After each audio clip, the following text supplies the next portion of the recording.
ሰላም የተከበራችሁ የኢትዮ ቲቪ ተመልካቾቻችን ከረጅም ጊዜ ቆይታ በኋላ እንግዲህ ዛሬ ተገናኝተናል። የዛሬ እንግዳዬ አቶ ጀዋር ናቸው። ለረጅም ጊዜ አክቲቪስት ጀዋር ስል ታቆኛላችሁ። ዛሬ ደግሞ ፖለቲከኛው ጀዋር እንግዲህ አጠገቤ ነው። ጀዋር የሆነ ለመናገር ከአመት ከምናምን በኋላ ነው እንግዲህ ዛሬ ካንተ ጋር የተገናኘ ነው። አዲስ አበባ ላይ ነው ደግሞ ሌላው ደስ የሚለው እሱ ነውና እስቲ ሂደቱን እንጀምር። አንድ አመት ከምናምን ውስጥ ቆይታ እንዴት ነበረ? እንግዲህ አንድ አመት ተኩል ምናምን አለፈ እዚህ ከመጣሁ።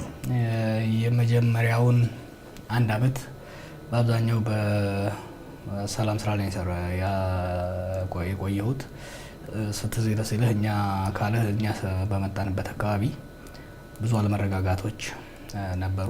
የነበረው ስርዓት ፈርሶ አዲስ ገና ያልተገነባበት ወቅት ስለነበረ ስለዚህ ወጣቱን ማረጋጋት የተጋጩ ኮሚኒቲዎች በተለይ በኦሮሞና ሶማሌ መካከል የነበረውን ግጭት እንዲሁም በምዕራብ ኦሮሚያ አካባቢ የነበረውን ችግር በተቻለኝ አቅም የመርዳት ስራ የነበረው በአብዛኛው ውጤታማ ነበረ። በተለይ በምስራቅ አካባቢ የተሰራው ስራ ውጤታማ ነበረ።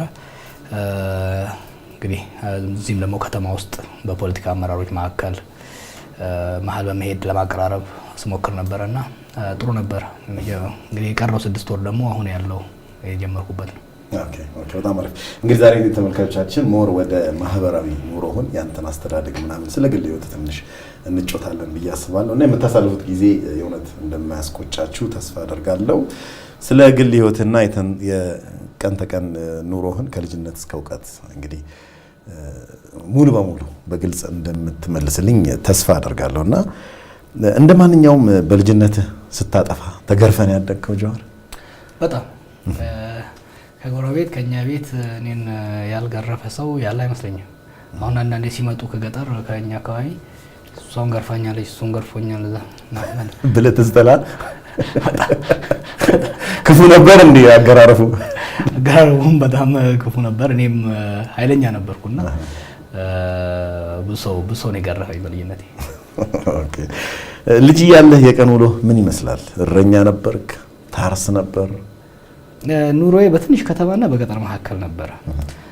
ሁለት የአያት ቤተሰቦች አሉኝ። የእናቴና የአባቴ ቤተሰቦች አይ ቲንክ ወደ ቆላና ደጋ ናቸው። የእናቴ ቤተሰቦች ደጋ ላይ ናቸው። የአባቴ ቤተሰቦች ቆላ ነው። እኛ የምንኖርበት ደግሞ ትንሽ ከዛ ቆላ ነው። ልዩ ቦታው ምን ይባላል? በአርሲና በምዕራብ ሐረርጌ ድንበር ላይ ነው። ያኔ ጎለልቻ ወረዳ ይባላል። አሁን ግን ለሁለት ከፍለውታል። ድንበር ላይ ነው እና ቆላ አለው፣ ወይና ደጋ አለው እና በሁለቱ መካከል ያው ትንሽ ከተማ ውስጥ መጫወታለሁ። ከዛ ደግሞ ትንሽ ረብሽ ወደ ገጠር ላካለሁ። ከብትም አግጃለሁ፣ ፍየሎች አግጃለሁ። ትንሽ ከፍ ስል ትንሽ የግብርና ሙከራዎችን አድርጌያለሁ። ከዛ እስከ ስንት አመት ሄድ ቀጠለ? ያው እዛው ኤሌመንተሪ እዛው ጀመርኩ እስከ 7-8 እዛ ነው የቆየሁት። ከዛ በኋላ ወደ አሰላ መጣሁ። ይሄ አማርኛ ከየት መጣ? በጣም ተላጥፈዋለሁ። እንደምታውቀው የእናቴ ቤተሰቦች ኦርቶዶክስ ናቸው። ስለዚህ ቤተክርስቲያን ውስጥ የሚያገለግሉ አጎቶች የተለያዩ ሰዎች ነበሩና እዛ ካለው ከአማራው ማህበረሰብ ጋርም የተቆራኘ የኑሮ አላቸው ከቤተክርስቲያኑ ጋር ስለተያያዘ እና በልጅነቴ ደግሞ ቀልጣፋ ስለነበርኩ ይሄንን ቋንቋ የመልመድ ፍላጎቴ በጣም ከፍተኛ ነበረ። በልጅነቴ ነው የተማርኩት አማርኛን እና አሁን አማርኛን ከአፋን ኦሮሞ ጋር እኩል ነው የምናገረው። በጣም አሪፍ። ከእድገትህና በተግባር ከምታየው የሀገራችን ሁኔታ ድህነትን ምን ያህል ታውቀዋለህ? እንዴትስ ትገልጸዋለህ? ብዙ ድህነት ነው ያየሁት። አባቴ ያው በልጅነቴ ነው የሞተው እና ቤተሰብ ተበተነ። ስለዚህ ድህነትን ያው አካባቢያችንም በጣም ጦርነት ለረጅም ጊዜ ለ2-3 ጄኔሬሽን የነበረ ጦርነት ስለነበረ ከንጉሱ ዘመን ጀምሮ በደርግ ጊዜም ኦነግ እዛ በጣም አክቲቭ ነበረ። በኢህአዴግ ጊዜም ኦነግ አክቲቭ ስለነበረ በዛ አካባቢ ጦርነቱ፣ ድህነቱ፣ እርዛቱ በጣም አደገኛ ነበረ እና ድህነትን አይቼዋለሁ። በራሴም ላይ በጎረቤትም ላይ አይቼዋለሁ ልጅነቴ።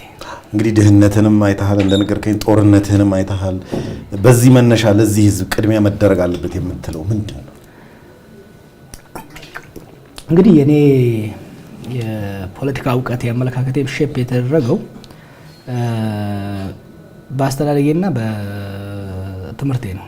ኤክስፒሪየንስ እና ትምህርት ነው ሼፕ ያደርገኝ ማለት እችላለሁ። እኛ አካባቢ በተፈጥሮ በጣም ተሰጥኦ ያለው ነው። 27 ወንዞች ከጋራው ላይ ይወርዳሉ እና በጣም ወንዝ ያለው መሬቱም ለም ነው። ሆኖም ግን ጦርነት ስለነበረ በጦርነት አማጽያን እዛ አካባቢ ስለሚንቀሳቀሱ እነሱን ለመቅጣት ሲል ህዝብንም በጣም ይቀጣ ነበረ። አማጽያን ምንድን ነበር ጥያቄያቸው? ኦነግ ነው። ኦነግ ከፍተኛ አመራሮች እዛ ነበሩ። ምንድን ነው ጥያቄያቸው? ጊዜ የኦሮሞን ህዝብ ነጻነት ነው። የኦሮሞን ህዝብ ነጻነት ከረጅም ጊዜ ከዛ አንስቶ እስከ ምዕራብ እስከ ሐረርጌ ድረስ ከፍተኛ እንቅስቃሴ የሚካሄድበት ጊዜ ነበረ። ከኃይለ ሥላሴ ጀምሮ እስከ ደርግ እስከ ኢህአዴግ ጊዜ። በዚህ አንጻር የተለየ ደርግ መንግስት ይሄም የኢህአዴግ መንግስትም በጣም የሚያጎሳቁሉ አካባቢ ነበረ። ያ የፈጠረው በተለይ በጣም ከፍተኛ የሆነ የኢኮኖሚ ጫና ነበረ። ያ እንግዲህ ህዝቡ ግን በጣም ሬዚሊየንት ነበር። እንደዛውም ሆኖ ከብቱ እየተዘረፈበት ሰው እየተገደለ እንደዛም ሆኖ በጣም ሬዚሊየንት በጣም ይረዳዳ ነበረ። ወይ አብሮ ነው የሚራበው ወይ አብሮ ነው የሚበላው እንጂ አንድ ጎረቤት ጠግቦ አንድ ጎረቤት የሚራብበት ፊኖና የለም። እኔ ልጆኛ አሁን የኛ ቤትና የኛ ጎረቤት ቤት ልዩነት አላቀውም ነበረ እና ጎረቤታችንም ያሉ ልጆች እኛው ጋር ሲሻሙ ነው መታያቸው፣ ወደም እነሱ ጋር ሲሻማ ነውና በአጠቃላይ ያለችው ትንሽ ከተማም ሆነ ገጠሩ ያ ጦርነት የፈጠረው ቦንድ ነው መሰለኝ። በጣም ኢንተርዲፔንደንት የሆነ ማህበራዊ ኑሮ ነው። ያ ድህነቱን በተቻለ መጠን ድህነትን መከፋፈሉ ራሱ ድህነትን ለመቋቋም የረዳቸው ይመስለኛል። እንግዲህ አሁን እንደነገርከኝ ቀደም ብለህ የአማራ ብሔረሰቦች እዛ ነበሩ ብለሃል። የዚህን የጦርነቱ ጊዜ እነሱ ከናንተ ጋር ይሳተፉ ነበረ? እነሱ ትንሽ ወጣ ይላሉ፣ ግን ያው በሰላሌዎች አሉ የሸዋ ኦሮሞ እዛ አካባቢ ያሉ እነሱ በጣም አክቲቭ ነበሩ በኦነግ እንቅስቃሴ ውስጥ ያሉ ተማሪዎችም ከነሱ ጋር የጋብቻም የሃይማኖታዊ ትስስርም ስላለ የሚደጋገፉ ነው የሚመስለኝ። እንግዲህ ልጅ ስለነበርኩ ግን ወጣ ይላሉ። አሁን ይሄ የኦነግ እንቅስቃሴ ያለበት ቆላው ላይ ነው፣ እነሱ ያሉበት ደጋው ላይ ነው። ደጋው ላይ ብዙ እንቅስቃሴ አልነበረም እኔ እስከማስታውሰው እንጂ በሁለቱ መሀል ችግር አልነበረም። የዛን በነዋሪዎቹ መሀል ወደ 83 84 አካባቢ እንደ ኢትዮጵያ አቆጣጠር ግጭት ነበረ። በጣም ኢንትረስቲንግ አክቹአሊ እንትን አንደርግራጁዌት እያለሁ ተመልሼ አንዱ የሰራው ሪሰርች እዛ አካባቢ ነው። ይሄ አርባው የሚባለው ግጭት በጣም ኮሚናል የሆነ ግጭት የተካሄደበት ነበረ። ሆኖም ግን ተመልሼ ወደ የአውሮፓውያን አቆጣጠር አይ ቲንክ 2006-7 ሪሰርች ሰራ በጣም ጠንካራ ሪኮንሲሊዬሽን የተፈጠረበት አካባቢ ነው። አሁን በቅርቡም ራሱ የተለያዩ አካባቢ ግጭቶች ሲፈጠሩ እዛ ግጭት በአዲስ መልኩ አልተፈጠረም እና ያ የሀገር ሽማግሌዎች የሰሩ ስራ እስካሁን ጠንክሮ እንደቀጠለ ነው የሚታየኝ። ሪሰርችን እዚህ ሪኮንሲሊዬሽን ላይ የሰራኸው አንተ? አዎ፣ የፖስት ኮንፍሊክት ሶሳይቲ አንድ ሁለት ማህበረሰብ ከተጋጨ በኋላ ከዛ በኋላ የሚኖረው ምን አይነት ሜካኒዝም ነው ሪኮንሳይል ለማድረግ ምን አይነት ሜካኒዝም ነው የሚጠቀሙት የሚለውን ነው ተመልሼ የሰራሁት የዛሬ ስንት ዓመት ነው? አረጀን 12 13 ዓመት በዚህ ከዛ በላይ ይሆናል። ታዲያ ያ ሪሰርች አሁን ላይ አይሰራም? ምናልባት አብዛኛው ይሰራል። ምክንያቱም ችግሮችን አንደኛ የችግሮች መንስኤ በደንብ መረዳት አስፈላጊ ነው። ሎካል መንስኤዎች አሉ፣ እንዲሁም ደግሞ ናሽናል የሆኑ መንስኤዎች አሉ። አንዳንዴ ሁለቱ አብረው የሚሄድበት በመንደር በሰፈር ደረጃ የሚነሱ ለምሳሌ እዛ የግለሰቦች ግጭት ኖርማሊ የትም የማይደርስበት ግን የሀገር ፖለቲካ የተመሰቃቀለ ከሆነ ወደ ብሔር ፖለቲካ ወደ ሀገራዊ የሚያድግበት ኢንሲደንት አለና ያንን ነው እዛ ውስጥ ያየሁት። እንግዲህ ጆሃር አሁን አንተ ወደ ፖለቲካው ገብተሃል። ክልልህም ወይም ሀገርን የመምራት ውድድር ውስጥ ልትገባ ነው። ምንድነው ሀሳብ? እንደው ማለት እንደ አንድ ሀገርን የሚመራ ሰው ምንድነው ሀሳብ? እንግዲህ ለአንድ ሀገር ሶስት ነገሮች አብረው መስተካከል አለባቸው። አንዱ ካልተስተካከለ ሌላውን የሚያመሳጥርበት የሚያበላሽበት ሁኔታ አለ። ፖለቲካ፣ ሴኩሪቲ እና ኢኮኖሚ። የሰላም ጉዳይ፣ የኢኮኖሚ ጉዳይ እና የፖለቲካ ጉዳይ ልትለያየው አትችልም። ስለዚህ እኛ ሀገር ፖለቲካውን ካላስተካከልን የፖለቲካ ሽኩቻ ወደ ግጭቶች ይሄዳል። ግጭቶች ደግሞ ኢንስታቢሊቲ አለመረጋጋቱ ኢኮኖሚን ይጎዳል፣ የንግድ እንቅስቃሴን ይጎዳል፣ የውጭ ኢንቨስትመንትን ያደርቃል። የኢኮኖሚው ተዳከመ ማለት ስራ አጥነት ይስፋፋል። የስራ አጥነት ተስፋፋ ማለት ኢኮኖሚውን ያበላሸዋል። የተበላሸ ኢኮኖሚ ደግሞ ፖለቲካን ያበላሻል። ሶስቱ ትሪያንጉላር የሆነ ግንኙነት አላቸው። ካለኝ ልምድም ይሄን ነገር በደንብ አውቀዋለሁ ብዬ ነው የማስበው። እኔ ካለኝ ከልጅነቴ ጀምሮ ያደግኩበት ማህበረሰብ በዓለም ላይም ብዙ ሀገሮች ሄጃለሁ። ጥሩ ትምህርት ቤቶችም ተምሬያለሁ። ከዛ አንጻር አትሊስት የፖለቲካውን ለማረጋጋት የፖለቲካ ወደ ዱራብል የሆነ ቀጣይነት ወዳለው የሶሻል ኮንትራክት እንዲያድግ ኮንትሪቢዩት አደርጋለሁ የሚል ግምት አለኝ። እንግዲህ ያው እየተረሳ መጣ እንጂ የነበረውን ስርዓት መገርሰስ ላይ በትንሽም ቢሆን ሚና ነበረኝ ብዬ ነው የማስበው። ያ ሚና የተጫወትኩት ቅድም ያልኩህን የልጅነት ልምዴን ያስተዳደጌን እንዲሁም ደግሞ ውጭ ሀገር ሄጄ ያገኘሁት ትምህርት በተለይ በሰላማዊ ትግል ላይ ከህንድ እስከ ዩጎዝላቪያ እስከ ሰርቢያ የአፍሪካን አሜሪካን ትግል በጣም በቅርበት በማጥናት ነው ያንን ነው። ከዛ ደግሞ የአረብ ስፕሪንግን ከለር ሪቮሉሽንን በቅርብ በማጥናት ነው ኢትዮጵያ ላይ አፕላይ አድርገን የተሳካልን። ከ2016 ጀምሮ ሽግግርን እንዴት ማኔጅ ማድረግ አለብን፣ ሽግግርን እንዴት ነው ብናደርገው የሚለውን እያጠናው ነው ያለው። እዚህም ከመጣው በንባብም የተለያዩ ሀገሮችንም በማየት ከምሁራኖች ጋር በመወያየትም እዚህ ሀገር ውስጥም ደግሞ ከቀበሌ አንስቶ እስከ ፌዴራል ተቋማት ያሉትን በማየት ዲቨሎፕ ያደረጓቸው ሀሳቦች አሉ። ኢትዮጵያን ማሻገር በምን መልኩ ነው የሚቻለው የሚለውን ፌርሊ ኮንክሉሲቭ የሆነ ሀሳብ እያመጣው ይመስለኛል ለራሴና ያንን እንግዲህ ከተለያዩ ኢንትረስት ግሩፖች ጋር ከተለያዩ ስቴክሆልደሮች ጋር በመሆን ሌላ ቢያንስ እንግዲህ ለኢትዮጵያ ሕዝብ ከድህነት አወጣለሁ እናወጣለን የሚል ቃል መግባት አልፈልግም። እሱ ከድህነት ለማውጣትም ጦርነትን ማስወገድ ያስፈልጋል። ከጦርነት ለማስወገድ ጦርነትና ግጭቶችን ለማስወገድ ደግሞ የፖለቲካ ፎርሙላውን ማስተካከል ያስፈልጋል። የኔ ሚና ብዬ የማስበው ያጠናሁትም ትልቁ ፖለቲካ ስለሆነ የሀገሪቷን የፖለቲካ ሂደት ማስተካከል ላይ ይረዳለሁ ብዬ አስባለሁ። ይሄ ማለት የሀገሪቷ ልሂቃን ከተለያየ ብሔር፣ ከተለያየ ፖለቲካ፣ ከተለያየ አካባቢ የሚመጣው የሀገሪቷ ልሂቃን ቁጭ ብሎ የሚደራደርበትና የሚወያይበትን ኢንሴንቲቭ ሜካኒዝም ጫናውንም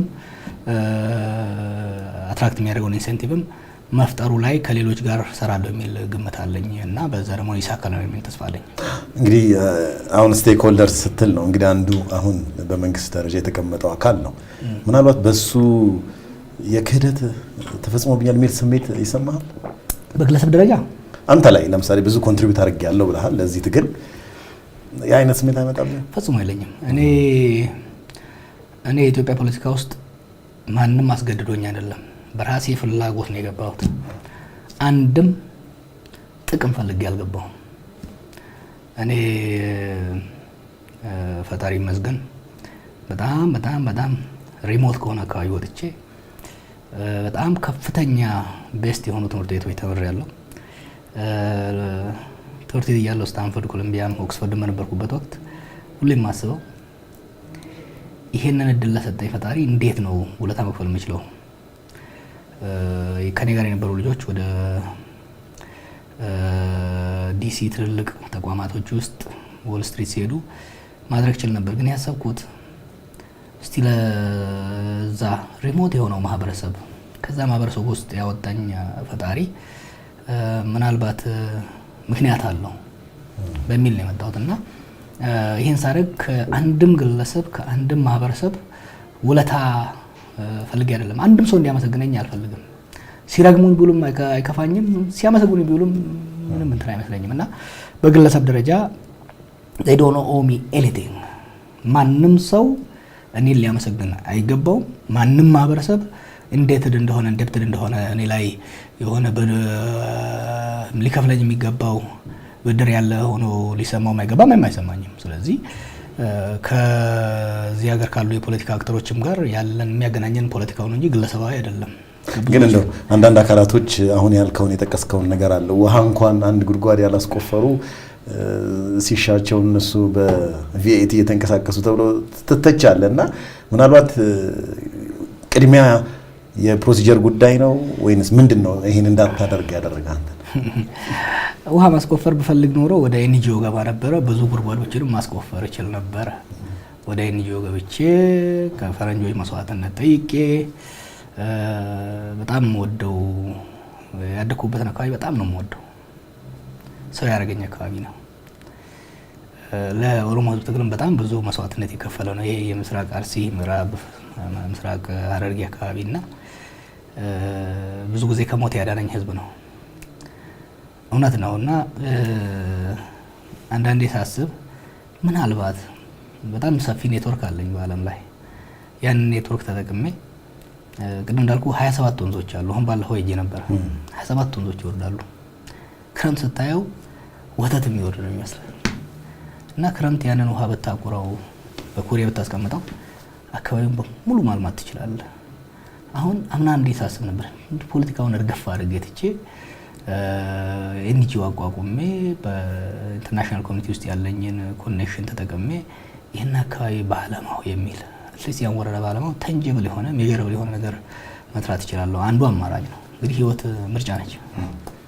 ሁለተኛው ግን ያለኝን ተሰቢነት ያለኝን ፖለቲካል ካፒታል ያለኝን ልምድና እውቀት ተጠቅሜ የሀገሪቷን ፖለቲካ ማስተካከሉ ላይ ኮንትሪቢዩት ማድረግ ሳይሻል አይቀርም። ምክንያቱም ያቺን ወረዳና ያቺን አካባቢ ማልማት በሀገር ላይ መረጋጋትና ሰላም ካልመጣ ዛሬ የተገነባው ነገ ሊፈርስ ይችላል እና ቾይስ ነው፣ የምርጫ ነው እና ሁሌም ለሰዎች የሚያስቸግር ምርጫ ነው እና ጉድጓድ አስቆፈርኩም የሚለው ትችት ትክክል ነው። አላስቆፈርኩም። ሌሎች ጉድጓዶችን መሙላት ላይ ፎከስ አደረኩ። ትልልቅ የሆኑ የፖለቲካ ጉድጓዶች አሉ እዚህ ሀገር። ወደ ኋላ ብትመለስና ብታየው ከንጉሱ ዘመን ጀምሮ አንዳንድ ፖለቲካዊ ስራዎች እዚህ ይሰራሉ። ጦርነት ይመጣና ያፈርሳቸዋል። እና አንዱ ለምሳሌ ሰላማዊ ትግልን እንግዲህ በጣም ሚሊታንት ከሆነ አካባቢ ነው የመጣሁት። በጣም በአርምድ ስትረግል የተከበሩ የስመ ገናና የሆነ ወታደሮችን ካፈለቀ አካባቢ ነው የመጣሁትና በልጅነቴም ሚሊታንት ነበርኩ። ከዛ ወደ ሰላማዊ ትግል ነው የሚያዋጣው አንዱ ያልኩበት የትጥቅ ትግል አፍርሶ መገንባት ነው። የሰላማዊ ትግል ግን አብዛኛው ነገር ሳታፈርስ ማስቀጠል የሚያስችል መሆኑን ስለተረዳው ነውና አያቴ ነፍሱን ይማረውና ከሞቱ በፊት ቮይስ ኦፍ አሜሪካ ላይ ስለ ሰላማዊ ትግል ስናገር ሰምቶ አዳማ ወጥቶ ደወለልኝ እና አይ ቲንክ የመጨረሻው ስልክ ሳይሆን አይቀርምና አንተ ከየት ነው የተወለድከው አለኝ። ከየት ነው አንተ ጠላት በሰላም ያለ ጠመንጃ ይወርዳል አምባገነን ብለህ የምታስበው? በቃ በቋቃ ነገር አድርጎ ነው ያየኝና ምንድነው ፈረንጆቹ ምንድነው ያስነኩ ወኔህን የት አደረሱት እና ፖለቲካውን ማስተካከሉ ለዚህ ሀገር በጣም ወሳኝ ነው። ለዛ ነው ያን የመረጥኩት። እንደ ወደ ግል ህይወት ልመለስና በልጅነት ጀዋር አይናፋር ነበር ይባላል። አይናፋር ነበርክ? አልነበርኩም። አይናፋር ያው ነበርኩ። በልጅነቴ ሽማግሌዎች ጋር ነበር ማጠፋው ብዙ ጊዜ። አዛውንቶች አሉኛ ጋር ብዙ እንትን ውስጥ ያለፈው አያቴን ጨምሮ የሱ ጓደኞች በአብዛኛው ከነሱ ጋር አጠፋ ነበርና በጣም አዳምጥ ነበር ወሬ ተረቶችን። እስካሁን መልሼ ልደግማቸው የምችሉ ማለት ነገሮችን ሰማ ነበርና አንዱ እሱ አለ። ያው መቆንጠጥ አለ፣ ጫት ወቅጥላቸዋለህ፣ ትንባሆና ሱረቱን ታዘጋጀላቸዋለህ እና ብዙ እንትኖች አሉ። ከዛ እንትን ያልኩት ብዙ አይናፋር አልነበርኩም። ጣላ ነበር በጣም ከልጆች ጋር፣ በተለይ ከኔም ከሚበልጡ ልጆች ጋር በጣም ጣላ ነበረ። ብዙ እህቶች አሉኝ፣ ሁሌ እንደደበደቡኝ ነበር። በጣም አሪፍ። ጀዋር ፈሪ ነው? ከፈራስ ምን ትፈራለህ? አንዳንዴ እኔ ያለ ልብ የተወለድኩ ነው የሚመስለኝ። ፈሪም አይደለሁም ጀግናም አይደለሁም። እኔ ፌታሊስት ነኝ። ፌታሊስት ማለት በዕጣ ፈንታ አምናለሁ። ፈጣሪ ሲፈጥረኝ ጽፏታል። ቀደር ይባላል። እሱን አንተ ተርጉም። እኔ መድረሳ ትምህርት ቤት በልጅነቴ ነው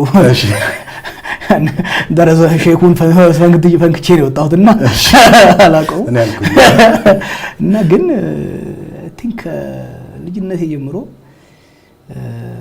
ፈጣሪ ሲፈጥረን ህልዋችንን መዝግቦን የፈጠረን የሚል ስላለኝ በጣም ልባም ጀግናም አይደለሁም፣ በጣም ፈሪም አይደለሁም። ሲመጣ ይመጣል። ፈርተህም ማታመልጠውም ጀግናም ሆነህ የምታስቀረው ነገር የለም ከሚል ነው እንትን የሚለውና የሆነ አንዳንዴ ስቀልድ ያለ ልብ ነው የተወለድኩት እላለሁ። ግን እንደው ይሄን ለምን ያመጣሁት ትታጀባለህ። በአጃቢዎች ነው የምትንቀሳቀሰው። ነፃ መሆን አትንቀሳቀስም። መታጀብና ደግሞ በመሳሪያ ሽፋን መኖር ያስደስታል። አሜሪካ ታውቀኛለህ። ሳክሪፋይስ አደረኩ። ምክንያቱም ለማጣ አካባቢ እዚህ ከነበሩት አመራሮች ጋር ስንወያይ ከነበረ ሚና አንጻር እዛ እንግዲህ በጣም ፈጣን የሆነ ለውጥ ነው እዚህ ሀገር ያመጣ ነው።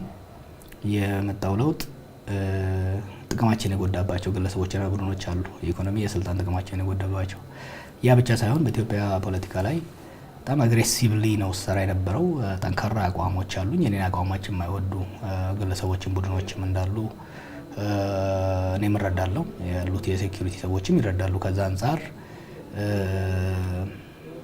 ጥቅማቸው የተነጋባቸው ሰዎች ሊሆኑ ሌሎቹ ደግሞ የኔን አመለካከት የኔ ወደፊት አላማ የሚያስፈራቸው የሚያሳስባቸው ቫይለንት ወደሆነ እርምጃ ቢገቡ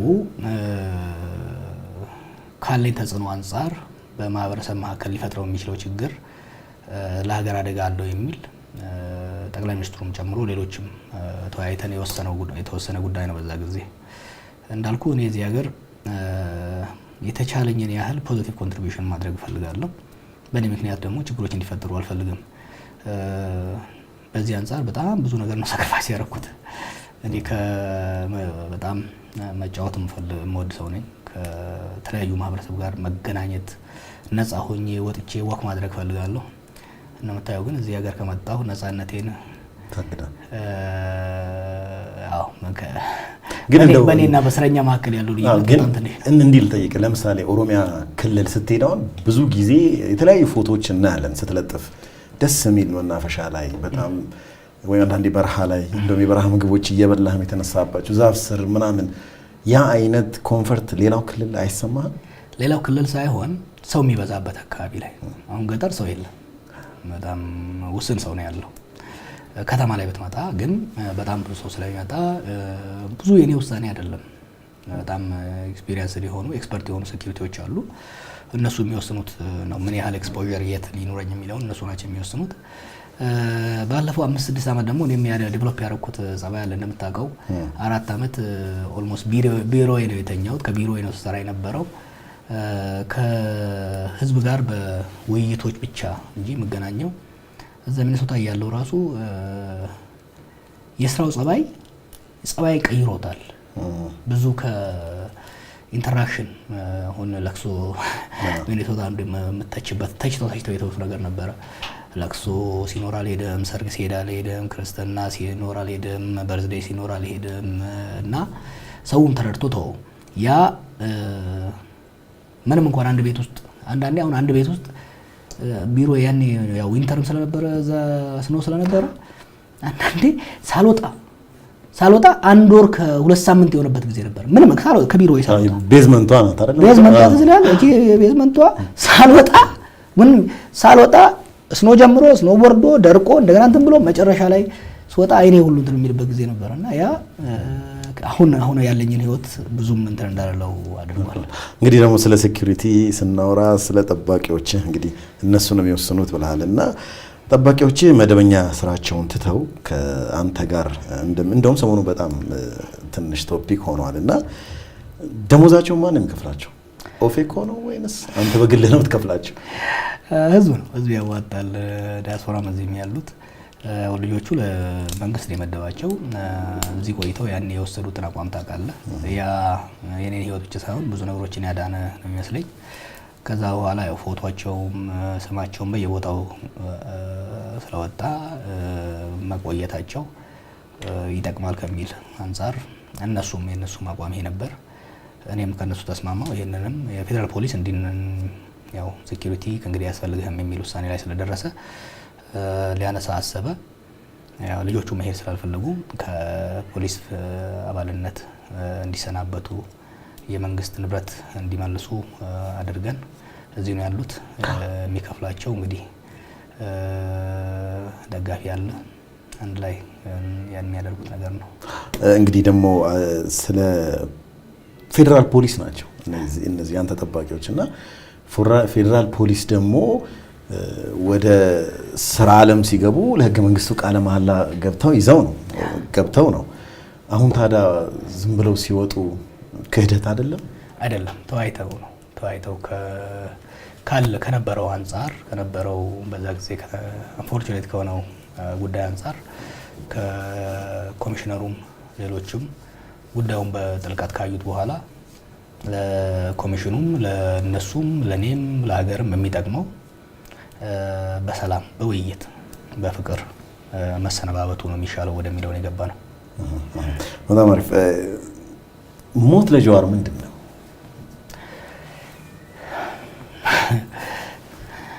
እኔ ይሁ ዊርድ የሆነ አመለካከት አይደለም። ሞት ላይ ዘላለም እንደምትኖር ስራ ዘላለም እንደምትኖር ወይ ደግሞ ዛሬ እንደምትሞት አድርገህ ስራ ነው የምትሰራው። ስራ ህያው ነው የሚሆነው። ስለዚህ work as if you are going to live forever, also work as if you are going to die today። ስለዚህ አንጻር ሞት በጣም አያሳስበኝም። ከሞት ወዲህ ብዙ የሚያስፈሩ ሌሎች ነገሮች አሉ እና በተለይ እንደኔ ያሉ ሰዎች ያሉበት ስራ ውስጥ ኖረህ ሞትን መፍራት ኃጢአት ነው። ምክንያቱም የብዙ ቡድኖችን ጥቅም የሚነካ የኢኮኖሚ ጥቅማቸውን የስልጣን ጥቅማቸውን የሚነካ ስራ ስለምሰራ ያንን ተደናቀፈብን የሚሉ በቁጭትን በንዴት የሚንቀሳቀሱ ሰዎች ሊወስዱት የሚችሉት እርምጃ አለ። ያ ብቻ ሳይሆን ሞት በእጅህ አይደለም ያለው፣ ሞት በፈጣሪ እጅ ነው ያለው። በሰው እጅ ልትሞት ትችላለህ፣ እህል አንቆህ ልትሞት ትችላለህ፣ ኤኒ ካይንድ ኦፍ ስታፍ እና ሞት አንዳንዴ ሰው ለሞት ነው የፈራ ራሱ ይገርመኛል። እና የኔ ስራ ግን ካለህበት እኔ ሁሌም ለሰዎች መመክረው በተለይ በሽግግር ውስጥ ያሉ ዴቨሎፒንግ ካንትሪ ውስጥ ካሉ ሞትን ቅንጣት ያህል የሚፈራ ሰው እዚህ ቢዝነስ ውስጥ መግባት የለበትም። ይህ ማለት ሞት አልፈራም ብለህ ሄደህ ቦሌ መንገድ ላይ መኪና ስር ተኛ ማለት አይደለም። ቀኑ ከመጣ ግን ፈርተህ ብትሸሽ ስለማይቀርልህ ሞት ወደ ጎን ተወውና የሰርድ ፓርቲ የፈጣሪና የጠላቶች ስራ መሆኑን አስቀምጠውና አንተ ግን እስካለህ ድረስ ፕሮዳክቲቭ የሆነ ማታ ስተኛ የማይጸጽትህን ስራና ደር። ለምሳሌ አሁን እንዳልኩ ወደ ምርጫ እንግዲህ እየተቃረብክ ነው፣ እየሄድክ ነው። አሸነፈ እንበል ጀዋር የመጀመሪያ የህዝብ ተወካዮች ምክር ቤት ንግግሩ ምን ሊመስል ይችላል? ከተወካዮች የሚደረገው ንግግር ኑ እንደራደር ነው የሚሆነው። ኑ እንመካከር፣ ኑ እንወያይ ነው። ካሸነፍኩም በኋላ yes እኔ ይሄ ምርጫ ሚስ ያደረግነውን ኦፖርቹኒቲ እንደገና እንድንሞክረው እድል ነው የሚመስለኝ። 2018 ላይ የነበረውን ስርዓት አስገድደን ወደ ሽግግር አስገብተናል። መሆን የነበረበት ነገር አልሆነም። የሀገሪቷ ልሂቃን ቁጭ ብለው መደራደር፣ መወያየት፣ መከራከር ነበረባቸው። ምን አይነት ኢትዮጵያ ነው መፍጠር የምንፈልገው? ምን አይነት ሀገር ነው መፍጠር የምንፈልገው? በምን አይነት ህገ መንግስት ነው መተዳደር የምንፈልገው? ምን አይነት ምርጫ ነው ማካሄድ የምንፈልገው? ምን አይነት ኢኮኖሚ ነው ልንገነባ የምንፈልገው? ኢኮኖሚውን እንዴት ነው የምንከፋፈለው? ስልጣን እንዴት ነው የምንከፋፈለው? ምን አይነት ሀገር ነው እኛስ መኖር የምንፈልገው? ለልጆቻችን የምናወርሰው መሰረቱን እንዴት እናስቀምጠው የሚለውን መወያየት ያስፈልጋል። እንደ ኢትዮጵያ ያለ ሀገር ብዙ ህዝብ ያለበት፣ ብዙ ተጻራሪና ተፎካካሪ ፍላጎቶች ያሉበት፣ ብዙ የግጭት ታሪክ ያለበት ሀገር ውስጥ አንድ ሰው ሀገርን አሻግራለሁ ማለት በጣም ትልቅ ስህተት ነው። በጣም ትልቅ ስህተት ነው። እድል አስመልጠውናል። ምናልባት የኛም ካልኩሌሽን የተሳሳተ ነበረ እና የመጀመሪያ ንግግር የሚሆነው ወይም ደግሞ ለሌላ ያን እድል የሚኖረው ሰው መሆን ያለበት ኑ ለሀገራችን ዲሞክራሲ መሰረት አብረን እናስቀምጥ ነው የሚሆነው። ይሄ ከድህነት አውጣችኋለሁ፣ እዛ አደርሳችኋለሁ፣ ሰማይ አወርዳችኋለሁ አይሰራም። ብቻህን የምታሻግረው ሀገር ፈጽሞ አይኖርም። ፓርላማ ውስጥ የሚኖሩት 547 ሰዎች ብቻ ሳይሆን ፓርላማ ያልገቡትም ያሸነፉትም ውጭ ያሉት አገር ያሉትም በአንድ ጣሪያ ስር ቁጭ ብለን ምን አይነት ሀገር፣ ምን አይነት ህግ፣ ምን አይነት ፖሊሲ የሚለው ላይ መደራደር ነው መሆን ያለበት። አዲስ ሶሻል ኮንትራክት እዚህ ሀገር ያስፈልጋል። አዲስ ማህበራዊ መግባባት ያስፈልጋል። ማህበራዊ መግባባት ደግሞ አንድ ግለሰብ የራሴ ይቺ ሀገር መሆን አለባት ብዬ ማስበው ሀሳብ አለ። ያ ግን የኔ ነው። ያን ሀሳብ አቅርቤ ወይ ተቀባይነት ያገኛል፣ ወይ ተቀባይነት አያገኝም፣ ወይ ይሻሻላል፣ ግን ይወፍራል አብሮ መሆን ያለበት እንጂ በግለሰብ ደረጃ ይሄን አደርግላችኋለሁ ብዬ ለዚህ ሀገር ህዝብ ቃል መግባት ነገ ቃልን ማጠፍ ስለሚያመጣ እዛ ውስጥ ገብቼ ኢኮኖሚውን በደርዘን አሳድግላችኋለሁ፣ ዲሞክራሲውን አንበሸብሽላችኋለሁ፣ በዓለም አንደኛ በአፍሪካ ሁለተኛ አደርጋችኋለሁ አላለሁም ስለማይሆን። በጣም አሪፍ። እንግዲህ ደግሞ ካሸነፍክ አሁን ያሉት ጠቅላይ ሚኒስትር ወርደው በሰላም እንግዲህ ያስረክባሉ የሚል ተስፋ አለኝ። እጣ ፈንታቸው ምን ይሆናል? በአንተ አስተዳደር በሙያቸው ትቀጥራቸዋለህ ወይስ የአንተ አማካሪ ታደርጋቸዋለህ? አወራረዱ ወሳኝ ነው። በነገራችን ላይ ማንኛውም መሪ በሰላም ሳይሸነፍ ራሱ ለሀገርና ለህዝብ ሲል የሚለቅ መሪ በሰላም ይኖራል፣ ክብር ይኖረዋል። እዚሁ ሀገር እኔው ኃይለ ማርያምን ወሰደው። በጉልበት የወረዱት መንግስቱ ኃይለ ማርያም በስደት ነው የሚኖረው። ከሱ ጋር አብረው የነበሩት ግማሾቹ እስር ቤት ነው የማቀቁት፣ ግማሾቹ ተጨረሱ፣ ግማሾቹ ተሰደዱ። ኃይለ ማርያም ጠቅላይ ሚኒስትር ነበረ። እሱ ብቻ አይደለም፣ ሳሞራም ጭምር ብዙ ነገር አጥፍተው ስለነበርኩበት ስለማውቀው እኮ ነው። ሁሉንም ምሽግ ንደን ነው ያሸነፍናቸው የሚል ሰው ካለ ተሳስቷል። አይደለም። 3 ምሽግ ነበራቸው። በክልሎች ላይ ያላቸው ምሽግ ነው። በፌደራል ያለውን ማናድ ስንጀምር በድርድር ነው የለቀቁት። የሞጥኝ ብሎ እስከ መጨረሻው አንድ ጥይትና አንድ ሰው እስኪቀር ቢል ኖሮ ኃይለ ማርያም ዛሬ ወይ ዘብጥያ ነበር የሚኖረው፣ ወይ ይሰደድ ነበር፣ ወይ ሞቶ ነበር። ዛሬ ኃይለ ማርያም ግን ተረስቶ ግን በሰላም ኢትዮጵያ ውስጥ ይኖራል። ያቺ የመጨረሻ ብዙ ነገር በሱ ጠቅላይ ሚኒስትር ጊዜ ራሱ ያርገው ሌላ ያርገው ብዙ ነገር ተደርጓል። ያቺ ግን የመጨረሻ ውሳኔ ኃይለ ማርያም ኢትዮጵያ ውስጥ ተከብሮ እንዲኖር አድርጎታል ዛሬ። ስለዚህ ሁሉም መክረው ስልጣን የዘላለም አይደለም፣ እድል ነው የሚያመጣን። እስካለንበት ድረስ የሰው ጸባይ ነው ለመቆየት መሞከር። መጨረሻ ላይ ግን once you see the writing on the wall, when you see the writing on the wall you should also see the light at the end of the tunnel. ያ ወሳኝ ነው። ስልጣን ላይ የወጣ ሰው መውረዱ አይቀርም፣ ምንም ይቆይ እንጂ መውረዱ አይቀርም።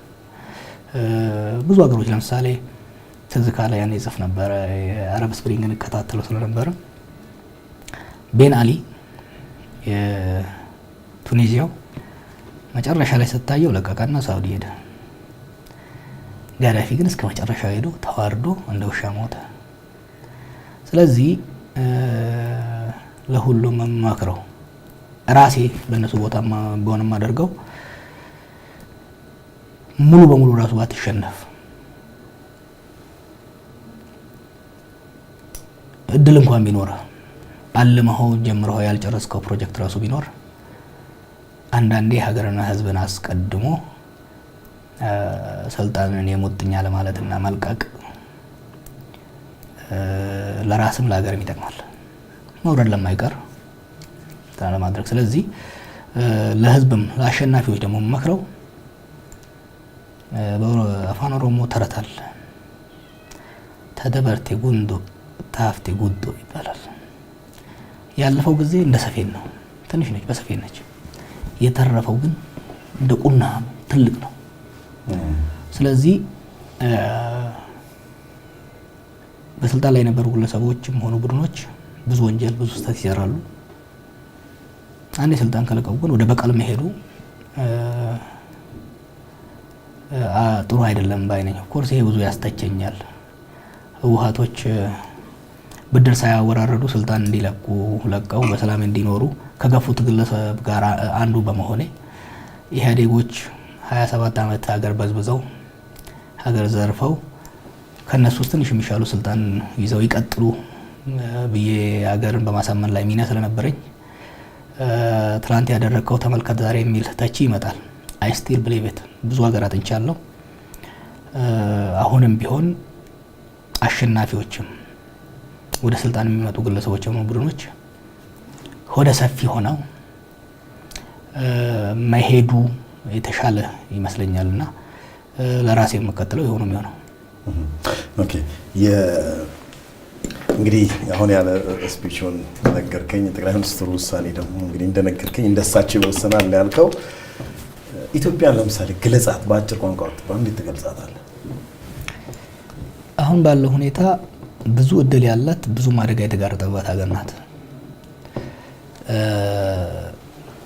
ይሄ የተጀመረው ሽግግር ያለ ከፍተኛ ጦርነትና ያለ አብሶሉት ዊነር አብሶሉት ሉዘር አልተፈጠረም። ፍጹም አሸናፊም ፍጹም ተሸናፊም አልመጣም። ይሄ የፈጠረው እድል አለ። ወደ ዲሞክራሲ ለመሸጋገር ሀገርን ለማስቀጠል እድል አለ። በጦርነት የሚመጣ ለውጥ አብሶሉት ዊነርና አብሶሉት ሉዘር ይፈጥራል። ፉል ሪቮሉሽን ስታደርገው ተሸናፊው ሙሉ በሙሉ ይንኮታኮታል። አሸናፊው ሙሉ በሙሉ አሸንፎ ከዜሮ የሚጀምርበት እድል ነው የሚፈጠረው። ከዛ ይልቅ አሁን ያለው እድል ለ50 60 ዓመት ከነ መንግስቱ ነዋይ ጀምሮ ከነ ዋቆ ጉቱ ዘመን ከነ ታደሰ ብሩ ጀምሮ ሲታለብ የነበረው ፍትሃዊ የሆነ ዲሞክራሲያዊ የሆነ ሰላማዊ የሆነ የፖለቲካ ስርዓተ መንግስት ለመገንባት እድሉ አለ። ግን እድሉን እያጨናገፍነው ነው። ባለፈው አንድ አመት ተኩል ኃጢአት ነው የተሰራው እዚህ ሀገር ላይ። የማይገኝ ጎልደን ኦፖርቹኒቲ ነው ለዚህ ሀገር የመጣው። በጣም ጥቂት ሀገሮች ያገኙት እድል ነው። በስልጣን ላይ የነበረው ስርዓት ሳይፈረካከስ ወደ ሽግግር ማምጣትና ተቃዋሚው አብሶሉትሊ ሳያሸንፍ ሙሉ በሙሉም ሳይሸነፍ አንድ ሀገር ውስጥ መግባት የተቻለበት ፖለቲካ ምህዳሩን ማስፋት የቻልንበት እድል ሳንጠቀሙ ተመልሰን ፖለቲካል ምህዳሩ እየጠበበ ያለበት ያ የነበረው ደስታ ያ የነበረው ጁቢሌሽን ተመልሶ ወደ ጥርጣሬ ወደ ግጭት ወደ ሽኩቻ ወደ መገዳደል የገባበት ነውና ትልቅ እድል ነበረን። ያን እድል እያጨናገፍነው ነው። ወደፊት እንግዲህ ከምርጫው ይደረግ ብለዋል። ከምርጫ በኋላ ቅድም እንዳልኩ ምርጫውን ስናሸንፍ የምናደርገው ሪሴት ነው። መስከረም 2020 ላይ ኢትዮጵያን ወደ ኤፕሪል 2018 ማመለስ ነው ፈልገው ነው። ያንን ሚስ ያደረግነው 2 አመት መልሰን ልንኖረው ይገባል። መልሰን አዲስ ሶሻል ኮንትራክት አዲስ ውይይት ድርድር ማድረግ የነበርንበት ሳናደርገው የሮጥንበትን ተመልሰን መስራት ያስፈልጋል። ያን ከሰራን እድል አለን። ያን አይደለም እንደ ትላንትናው አዲስ አምባገነናዊ ስርዓትን መሰረታለን ተብሎ የሚካሄድ ከሆነ እንደ ትላንትናው በጣለውና ጥሎ ማለፍ ጨዋታ እንሄዳለን ተብሎ የሚካሄድ ከሆነ ከፍተኛ አደጋ እዚህ ሀገር ላይ ይፈጠራል። አምባገነናዊ ስርዓት መመስረት እዚህ ሀገር ፈጽሞ አይቻልም። አምባገነናዊ ስርዓት ለመመስረት 3 ወሳኝ ፋውንዴሽኖች ያስፈልጋሉ። ማህበራዊ፣ ሴኩሪቲ እና ፖለቲካዊ መሰረት ሊኖር ይገባል። የፖለቲካው ሁኔታ በጣም ፖላራይዝድ ነው። አምባገነናዊ ስርዓት ለመመስረት አይፈቅድም። ኢኮኖሚ በጣም ተዳክሟል። አምባገነናዊ ስርዓትን ጀስቲፋይ ለማድረግ የሚያስችል ኢኮኖሚ የለም። የሴኩሪቲ ሴክተሩም ተዳክሟል። ጨፍልቆ እንደ ትናንትናው ለመግዛት የሚያስችል ሴኩሪቲ እዚህ ሀገር የለም። ይህን ስለው ነበረ ባለፈው 2 አመት ተሞከረ፣ አልሰራም። ስለዚህ ኢትዮጵያን ትልቅ እድል እንዳላትና ትልቅ አደጋ እንደተጋረጠባት ለዚህ ትውልድ ደግሞ ይሄን እድል ሚስ የምናደርገው ከሆነ ታሪክ ይቅርም አይለን። ታሪክ ይቅርም አይለን ሰክሲድ ላለማድረግ ደግሞ ምንም አይነት ኤክስኪውዝ ምንም አይነት ምክንያት የሌለን እንደሆነ ነው የማየው።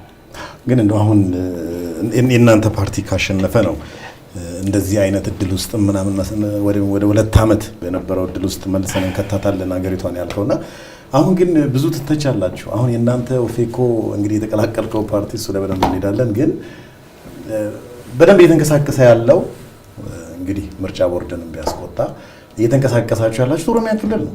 ኦሮሚያ ክልል ብቻውን ብታሸንፉ ደግሞ መንግስት መመስረት የማትችሉበት አካሄድ ነው። እንዴት ነው እርስ በርስ አይጣረስም? እንግዲህ ያው እኛ የሀገራዊ ፓርቲ ብንሆንም ትልቁ እንቅስቃሴያችን በኦሮሚያ ውስጥ ነው። ከቤተ መጀመር መቻል አለብን። እንቅስቃሴ እያደረግን ያለው ከኦሮሚያ ውስጥ ነው።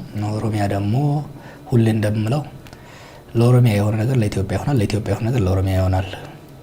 አንዱ እሱ ነው።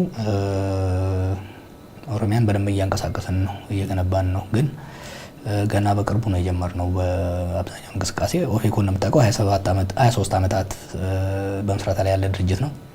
አብዛኛውን ጊዜ ግን በእስር ቤት የቆየ ድርጅት ነው። አመራሩ በእስር ቤት የቆየ ድርጅቱ እንዳያድግ አመራሩን ብቻ ሳይሆን ከታች ያለውን መዋቅር በጣም በማዳከም በመግደል በማሰር ከሀገር በማሰደድ ስለቆዩ ድርጅቱን መልሶ የማጠናከር ስራ ነው እየተሰራ ያለው። ኢትዮጵያን ደግሞ ብቻችንን እናስተዳድር የሚል ፍላጎት የለንም እኛ። ኢንፋክት ኦሮሚያ ውስጥም ራሱ ከሌላ 2 ድርጅቶች ጋር ጥምረት ፈጥረናል።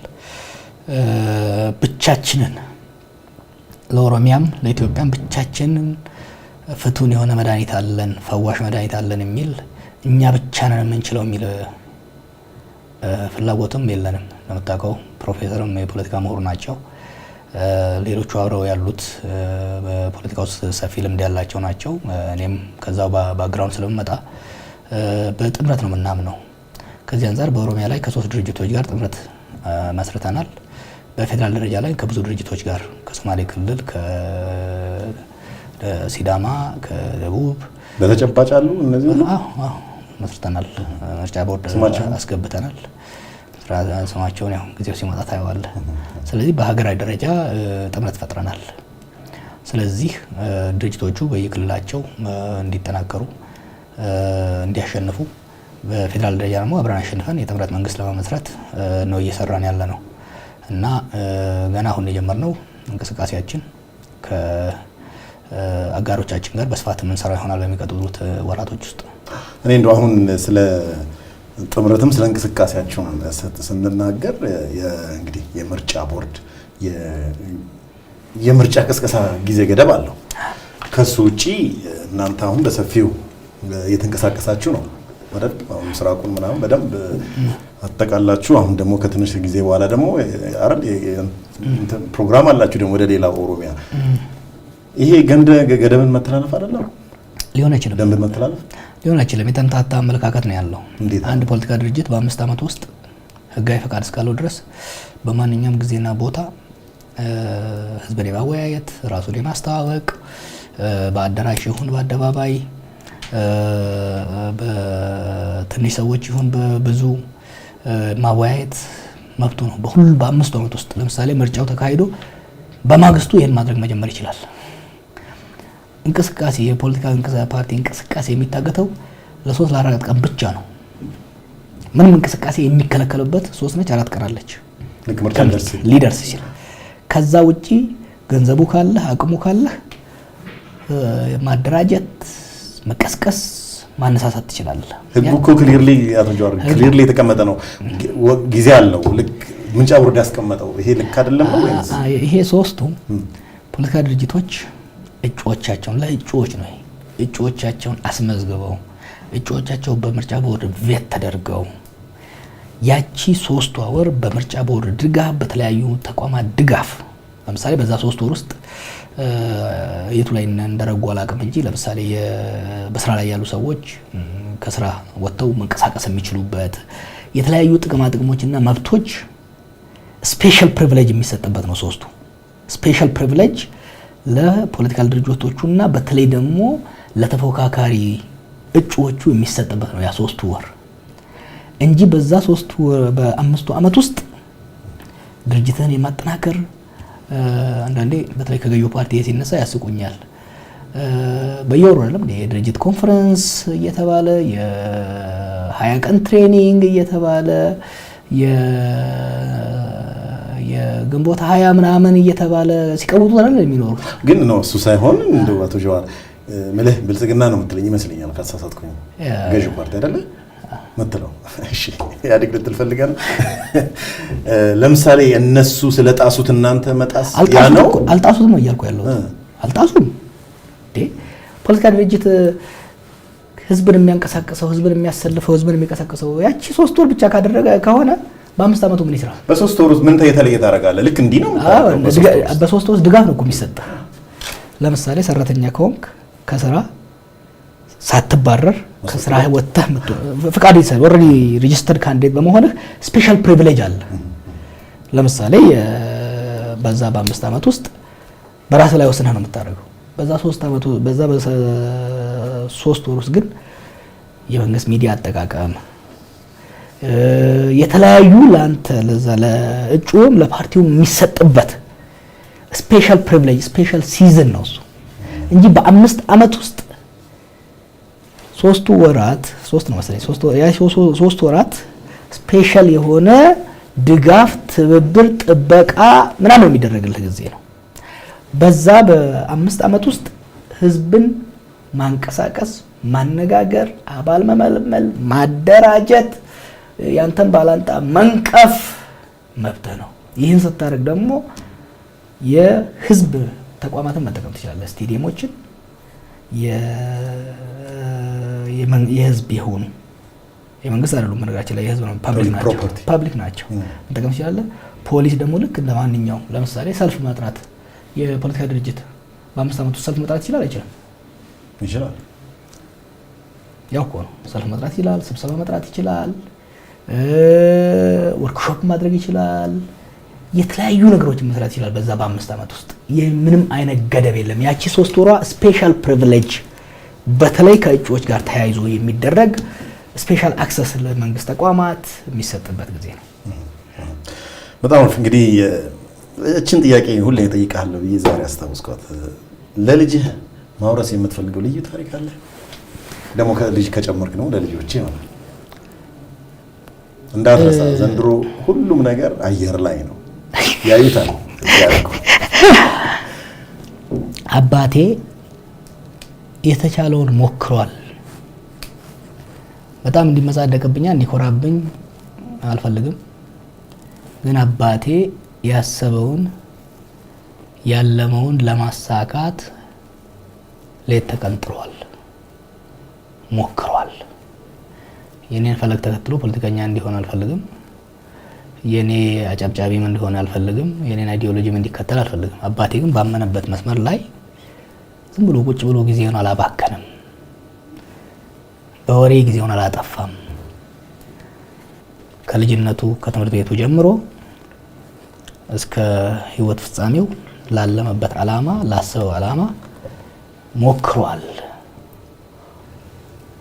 እሱን አይቶ ልጄም ደግሞ በመረጠው ፊልድ በመለጠው ዓላማ ላይ ከኔ አንድ ነገር እንዲወርስ የምፈልገው ላሰበው ዓላማ ላስቀምጠው ዓላማ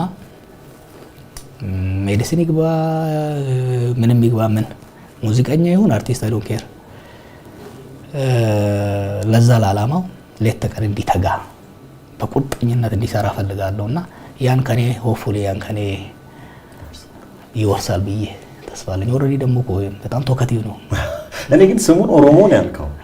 ሰምተህ ታውቃለህ? ሌላ ኦሮሚያ ክልል ላይ ኦሮሞ የሚባል ስም እኔ መጀመሪያ ይስማል።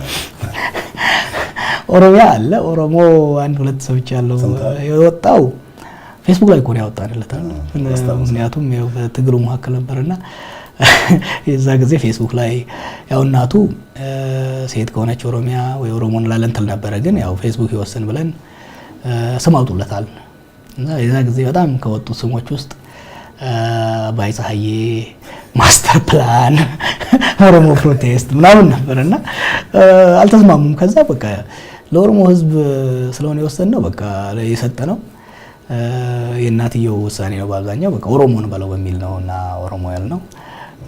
አሁን አንዳንዴ ኮንፊውዝ የሚሆን ይመስለኛል ራሱንም ህዝቡንም እናንተ ስለሚል ግን ደስተኛ ህፃን ነው። መጽሐፍ ጽፋን ድራፍቶች ሰርቻለሁ። አንዱ ስለዚህ ለመጣ ስል ከ2 ዓመት በኋላ እቺን ሽግግር ደግፌ ወደ ትምህርት ቤት መመለስ ፈልጋለሁ። ድራፍቶች ጽፌያለሁ። የራሴን ህይወት ሂደትም ደግሞ አንዳንድ የፖለቲካ አመለካከቶችን ድራፍት 3 ድራፍቶች አሉኝ። ግን ጥሩ መጽሐፍ እንዲወጣ ስለምፈልግ ዝም ብዬ ገረፍ አድርጌ ላወጣው አልፈልኩም። የነበረኝ ህልም ወደ ዩኒቨርሲቲ መለስና የፒኤችዲ ቲሲስ አድርጌው ሰብስታንቲቭ በሆነ መልኩ ለሚቀጥለው ትውልድ በደንብ ሬፈረንስ ሆኖ በደንብ ጠለቅ ብሎ በሌሎች ቲዮሬቲካል እውቀትም ጠንካራ አድርጌው በጠንካራ ምሁራን ስርም እንትን ያልኩት አንዱ ስለ ሴኩላሪዝም ላይ የማህበረሰብ ሃይማኖትና መንግስት ሪሌሽንሺፕ ላይ ነው ትንሽ ጫርጫር ያደረገ የነበረው። ሌላው ስለ በተለይ ዳይቨርሲቲ ማኔጅመንት ላይ ኖቶች አሉኝ በድራፍት ነው የተበጫጨቁ። ሌላው በራሴ ባዮግራፊ እና እንዴት ነገሮችን ሳይ እንደመጣው ያው በዩኒቨርሲቲ ውስጥ ጨርሳለሁ የሚል ግምት ነበረኝ። አልተቻለም። አሁን አንዳንዴ ለሰዎች ልስጣቸው እንዳይጨርሱ እንደላለው ግን ሰው የሚሰራው ስራ እንደ ራስ ስራ አይሆንም። በተለይ መጽሐፍ ደግሞ በደንብ ቁጭ ብዬ ተረጋግቼ ሳልረበሽ ማስቀመጥ እና በደንብ ኤዲት ላደርገው ፈልጋለሁ። ጊዜው አልተገኘም፣ ግን እስቲ ሞክራለሁ። በጣም አሪፍ። እንደ አንድ ደሃ የአማራ አርሶ አደር ላንተ እንዴት ትመዝነዋለህ? እንደ ማንኛውም ደሃ የኦሮሞ ገበሬ። ስለዚህ አንድ የአማራ ጎረምሳና አንድ የኦሮሞ ጎረምሳ አንተ ልብ ውስጥ ሚዛናቸው እኩል ነው? ምንም ልዩነት የላቸውም። ሁለቱም በአንድ የፖለቲካ ምህዳር ውስጥ ያሉ የፖለቲካ ፎርሙላውን ካስተካከልንላቸው ሀገር ሊገነቡ የሚችሉ ወጠምሻዎች መሆናቸውን፣ የፖለቲካ ምህዳሩን ካበላሽናቸው ግን ራሳቸውንም ሀገርንም ሊያጠፉ የሚችሉ ትኩስ ኃይል። በአፋን ኦሮሞ ተረት አለ ወጣት የሚገለጽበት ለፋ ዱፋ ነፋ ጩፋ ይባላል። ለፋ ዱፋ ማለት እያደገ ያለ ከመሬት ሰውነቱም ድፍን፣ ጉልበቱ ድፍን፣ አይምሮ በጣም ፈርታይል የሆነ ነው። ስለዚህ ለዛ ነው ለዚህ ሀገር መስራት የምፈልገው ፖለቲካውን ማስተካከል ነው። ስራው ይሰራል። ብዙ ጊዜ እዚህ ሀገር ልክ እኛ ዩኒክ የሆን የተለየን ሌላ ሀገሮች እኛ ያለንን ችግርና ስፋት የሌላቸው ያስመስላቸው ያሉ። እኔ ብዙ ሀገር ሄጃለሁ። ብዙ በማት ሀገር ሄጃለሁ። በጣም በጦርነት በጣም የተጎዱ እንደነ ስሪላንካ ሀገር ጦርነትን አቮይድ አድርገው ሪሌቲቭሊ ሰስቴይነብል የሆነ ዴቨሎፕመንት ያመጡት እንደ ኮሪያ፣ ማሌዥያዎችን አይቻለሁ። ላቲን አሜሪካ ሀገሮችን አይቻለሁ። እና ከዛ አንፃር ሁሉ ነገር የሚለየው ሪሊ ፖለቲካውን እንዴት ማኔጅ እንደምታደርገው ነው። ኢንዶኔዥያ እና ማሌዥያ ጎን ለጎን ብታይ ኦልሞስት ተመሳሳይ ማህበረሰብ፣ አንዱ ግን በሚገርም መልኩ ባህሉን እና ምኑን ሳይለውጥ ሞደርኒቲ ኢኮኖሚክ ግሮዝ ያመጣ፣ አንዱ ግን ምስቅልቅሉ የወጣበት እንታያለ። ላቲን አሜሪካ ውስጥ ሜክሲኮ እና ኩባ እንታያለ። እና ያለው ኮመን ፋክተሩ ፖለቲካውን ማኔጅ ማድረግ ነው። ፖለቲካውን ማኔጅ ማድረግ ከቻልክ ወጣቱ ጋራን የሚንድ ነው። ያ ወጣት ጋራን ንዶ መሰረተ ልማት እንዲገነባ ወይ ደግሞ ጋራ ገብቶ ሀገርን በጦርነት እንዲያፈርስ ማድረግ ትችላለህ። ከሁለቱ አንዱ ማለት ነው። ስለዚህ የፖለቲካ ልሂቃን የሀገሪቷ ልሂቃን ኃላፊነት ወጣቱ ወደ ጦርነት የሚጋብዝ ሳይሆን ሀገር ወደ መገንባት የሚያደርግለትን የፖለቲካ ፎርሙላ ማምጣት ነው። ለዚህ ነው የአንድ ግለሰብ የአንድ ቡድን ትምህርት ቤት እያለሁ ዩኒቨርሲቲ እንደገባው ዩኒቨርሲቲ እንግዲህ በጣም የመጀመሪያ 2-3 ዓመት በጣም ጣፋጭ ትምህርት ነው ተማረውና ብልጭ ይልሃል። በቃ ሁሉን ነገር ያወቅ አዲስ ሀሳብ ያገኘ ይመስላል እና በቃ ከዛ ውጪ ያለ ሀሳብ በሙሉ የተሳሳተና በዚህ ሁሉም ሰው አንተ የምትለውን ቢቀበል ዓለም በቃ ጉደኛ እንደምትሆን ይመስልሃል። ስታነብ ግን ካንተ በፊት አንደኛ ያን ሀሳብ ሰው አይቶት ሞክሮትን አንዳንዱ እንዳልተሳካ ትረዳለህ። እና ለዛ ነው ለዚህ ወጣት አማራ ይሁን ኦሮሞ የፖለቲካ ልዩነቶች አሉ። የአማራና የኦሮሞ እንደኔ አሁን ባለፈው ሲታችሁ ነበረ። አማራና ኦሮሞ እንደ ብሔር ብቻ አይደለም መታየት ያለበት፣ እንደ ፖለቲካል ኮሚኒቲ መታየት መቻል አለበት። እና የፖለቲካ በሁለቱ የአማራና ኦሮሞ ፖለቲካ ሊቃን መካከል በድርድር በውይይት ሁለቱም ማህበረሰብ አንዱን የበላይ አንዱን የበታች የማያደርግ አንዱን ገፍቶ አንዱን ተገፊ የማያደርግ ከዚህ በፊት የነበረውን ታሪክ የማያስደግም የማይክድ ስምምነትን ሊፈጥር የሚችል ባርጌን ድርድር ስምምነት መፍጠሩ ያ ወጣት በየፊናውም አብሮም ሀገር ሊገነባ የሚያስችለውን ፎርሙላ ማስቀመጥ ይቻላል የሚል ተስፋና ግምት ነው ያለኝ። ጀዋር በጣም አወዛጋቢ ሰው ነው ይለዋል። እንደውም ማወዛገብ በጣም ያስደስተዋል ይባላል። ሆነ አወዛጋቢ ሰው ነኝ ትላለህ? አውቀህ የምታረጋቸው ነገሮች አሉ ፖለቲካው ላይ አንዳንዴ ነገሮች ዶርመንት ሲሆኑ መንቀሳቀስ አስፈላጊ ስለሆነ አጀንዳ ሴት ማድረግ ወዳለሁ። ለምሳሌ የምርጫው ጉዳይ ወሰደው። ምርጫ እየመጣ ነው፣ ይደረጋል አይደረግም ምንም ይባላል። ምንም እንቅስቃሴ አታይም። ምርጫ ቦርድም ራሱን አያዘጋጅም፣ ፖለቲካል ፓርቲዎችም አያዘጋጁም። ከውጭ ቁጭ ብዬ ስለፈልፍ ቆይቼ እዛ አሜሪካ ሄጄ በቃ ወዳደራለሁ ምናምን ስል ሁሉም ከየቦታው ጋቢውን እያራገፈ ተነሳ። አይ ቲንክ የረዳው ይመስለኛል። ምርጫ ቦርዶችንም የፖለቲካ ፓርቲዎችም ስለ ምርጫ ውድድር ፉክክር ምናምን ኮሊሽን ቢልዲንግ ምናምን የተጀመረው ከዛ በኋላ ነው እና ያ እንደዛ አንዳንዴ የማደርጋቸው ነገሮች አሉ። ግን አብዛኛው ሰዎች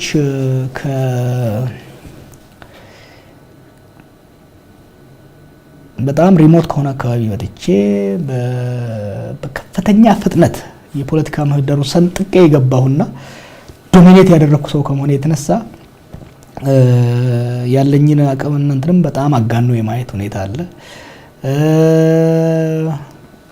ብዙም የተረዱኝ አይመስለኝም ብዙ ነገሮች። እንዴት እንዲረዱህ ትፈልጋለህ? እስቲ አንደኛ የሰራሁትን ስራ ወደ ኋላ ተመልሶ ሰው ማየት መቻል አለበት። ሎክ ቅድም እንዳልኩ እኔ ምስጋና አልፈልግም፣ ግን እዚህ ሀገር አይቻልም የተባለ ነገር እኮ ነው ያስደረግነው። ከባልደረቦቻችን ጋር ዲሲ ሚኒሶታ ቁጭ ብለን የነበሩትን ክርክር አንዳንዴ ወደ ኋላ ተመልሼ ያያለሁ። እንደሄድኩ አመራሮች ሰብስቤ 2005 እንደ ኢሮፓውያን አቆጣጠር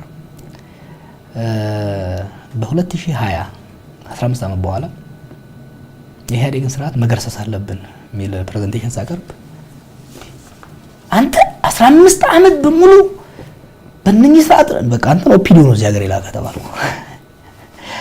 ቆይ አይዟችሁ 15 ዓመት ፕላን እናድርግና በደንብ ከሰራን ከዛ ወዲህ ልንጥላቸው እንችላለን፣ ግን ያቺን 2020 መብለጥ የለባቸውም ለዚህ ፕላን እናድርግ ስል ተሳቀብኝ። ነው ትዝ ካለኝ ስለ ሰላማዊ ትግል ዩኒቨርሲቲ እያለሁ ነው ማጥናት የጀመርኩት።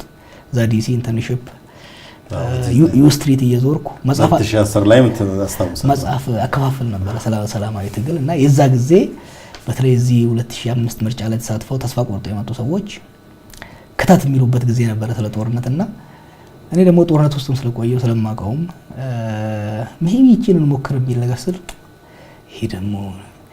ይሄ እኮ ሰላማዊ ትግል የሚሰራው በጣም ለሰለጠነ ሀገር ነው እንጂ አሁን ስለ ህንድ እንዴት ነገር ህንድ እኮ በሰለጠነ እንግሊዝ ነበር ስተዳደረ የነበረው ይሄ አውሬ የሆነ የወያኔ ስርዓት ሲሉ ቆይ እንግሊዞችንም ብታያቸው ኖሮ እዛ ጊዜ ሲያደርጉ የነበሩት አይለይም እያልኩ ትጋፋ ነበርና የአይሰራም የተባለው የሰላማዊ ትግል ከቄሮ ጋር በመሆን ወደ ሰላም መስራታችን በዛ ጊዜ አሁን ልክ አሁን የሚደርስብኝ ትችት በአብዛኛው በኦሮሞ ላይ ፎከስ አድርጌ ሳድራይ ስለነበረ አንደኛ ኦሮሞ ብቻውን ስርዓቱን መጣል አይችልም የሚል ትችት ይመጣ ነበር። ሁለተኛ እነዚህ ሰዎች በቃ ሌላ ወያኔ ነው የሚሆኑት የሚል ነገር ይመጣ ነበር። ግን እኔ ስርዓቱን ጣል ነው። ሁለተኛ ዛሬ የምታየው ሁሉም ሰው በፊናው የሚሳተፍበትን የፖለቲካ ምህዳር መፍጠር ተችሏል። አትሊስት ስናገር የነበራቸውና የሰራውትን አመዛዝኖ ማየት ሁሉን ነገር አውቃለሁ ማለት አይደለም። ግን ከእድገቴ፣ ከትምህርቴ፣ ከኢንተርናሽናል ኤክስፖዠር እቺን ሀገር እረዳለሁ፣ ለውጥ እንዴት እንደሚመጣ እረዳለሁ፣ የራሴን ሀሳብ ለማስረዳት ዝግጁ ነኝ፣ እሞክራለሁ፣ የሌሎችን ለመረዳት ደግሞ አዳምጣለሁ። ስለዚህ እኔ ሰዎችን ለማስደሰት ጊዜ አላጠፋም። እንዲረዱኝ እንደው ጠብር ግፍ ብዬ ለለማመጥም አልፈልግም። ያልሆንኩት ደግሞ ራሴን ፖሊሽ አድርጌ በጣም ጥሩ ሰው ነኝ በጣም እንደዚህ ሰው ሊረዳህማ ይገባል። ኖ ታገለግላል። አዎ፣ ግን ስለማስረዳት you don't want to get out of your way ከሚረዳ ሰው ጋር መስራት መቻል አለብህ እንጂ ሲቪሊያኑን ነው ያልኩት።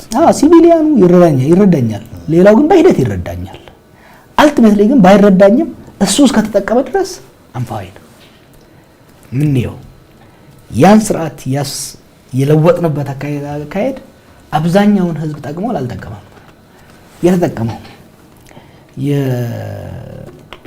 የነጌታቸው አሰፋ ከስልጣን መላቀቅ ይሄ ለውጥ መምጣት የጠቀመው ቄሮና ኦሮሞን ብቻ ነው? ሁሉንም ነው የጠቀመው።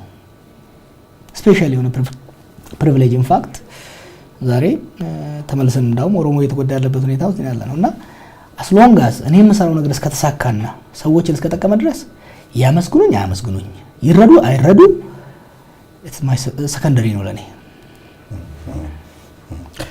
በጣም አሪፍ። እኔ እንግዲህ በጣም የሚወዱህ ጫፍ ድረስ ይሄዳሉ፣ በጣም የሚጠሉህ ደግሞ እንደዚሁ ጫፍ ድረስ ነው የሚሄዱት። እኔ የምጠራቸው አድፋጮች ናቸዋለሁ እና አድፋጮች ደግሞ ዝም ብሎ የተቀመጡ እንደሚበዙ ደግሞ ትረዳለህ ብዬ አስባለሁ። እነዛ አድፋጮች ደግሞ አሁን እምልህ አንተ ወደ ምርጫ እየሄድክ ስለሆነ ብዙሃኑ አድፋጮቹ ብዙሃኑ ሰው ደግሞ ካርድ አላቸው። እንዲሁም የሚጠሉህን ስትጨምሮ ደግሞ ሊበዙ ይችላሉ። አያሰጋህም? አያሰጋኝም። ማጆሪቲ ሳይለንት የሚባለው ብዙ አይደለም። ሎክ I'm a really good strategist። በጣም ጥሩ ስትራቴጂስት ነኝ። በደንብ አጥንቻለሁ እቺን ሀገር፣ የሌሎች ሀገሮችን አጥንቻለሁ። የጫወታውን ህግጋት መስመሯን በደንብ እረዳታለሁ። ምርጫውን ለማሸነፍ የሚያስችለን ስትራቴጂ ነድፈናል። የአደራጀት አወቃቀርም አውርደናል።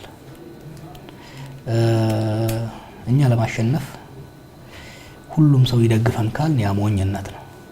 ኢንፋክት ሁሉ ከደገፈህ አደጋ ውስጥ ነው የምትገባው። አንተ የምትለውን አድፋጮች ለማሸነፍና ለእኛ ድምፅ እንዲሰጡን ስትራቴጂ ያለን፣ እድል ስጡን፣ አዳምጡን። ባለፉት 10-15 ዓመታት እኔም ሆንኩ ሌሎች የሰሩትን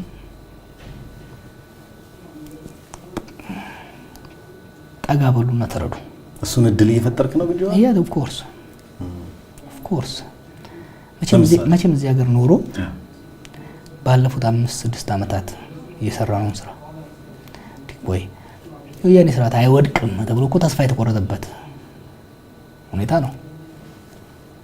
ትልቅ ጠመንጃ ሳይኖረን ሀገር ሳናፈርስ ስንቱ አማጺ እንትን እያለ ለውጥ ማምጣት የቻልንበት የብዙ የስልጣን ጥመኛ ምናምን ሲሉ ይላሉ። ስልጣን ብንፈልግ የተወዛወርስ እኮ መዳደር እንችል ነበር። አሳልፈን ግን ለሀገር የሚጠቅመው እኛ ሪቮሉሽነሪ የሆነውና ሃርላይን የነበረው የኢህአዴግ ስራ ሳይሆን በመሀከል ላይ አብሬጅ የሆኑ ሰዎች ለማናገዱ ወደፊት ቢመጡ ይሻላል ብለን ይሄን ነው ወኩዳ አብዳኔት ይሄን ሁሉ ሰው ይየው እድል ይስጡና ያዳምጡ። ኮንቪንስ ካደረጉናቸው ይምረጡን፣ ካልሆኑ ኮንቪንስ ለሚያደርጋቸው ይምረጡ።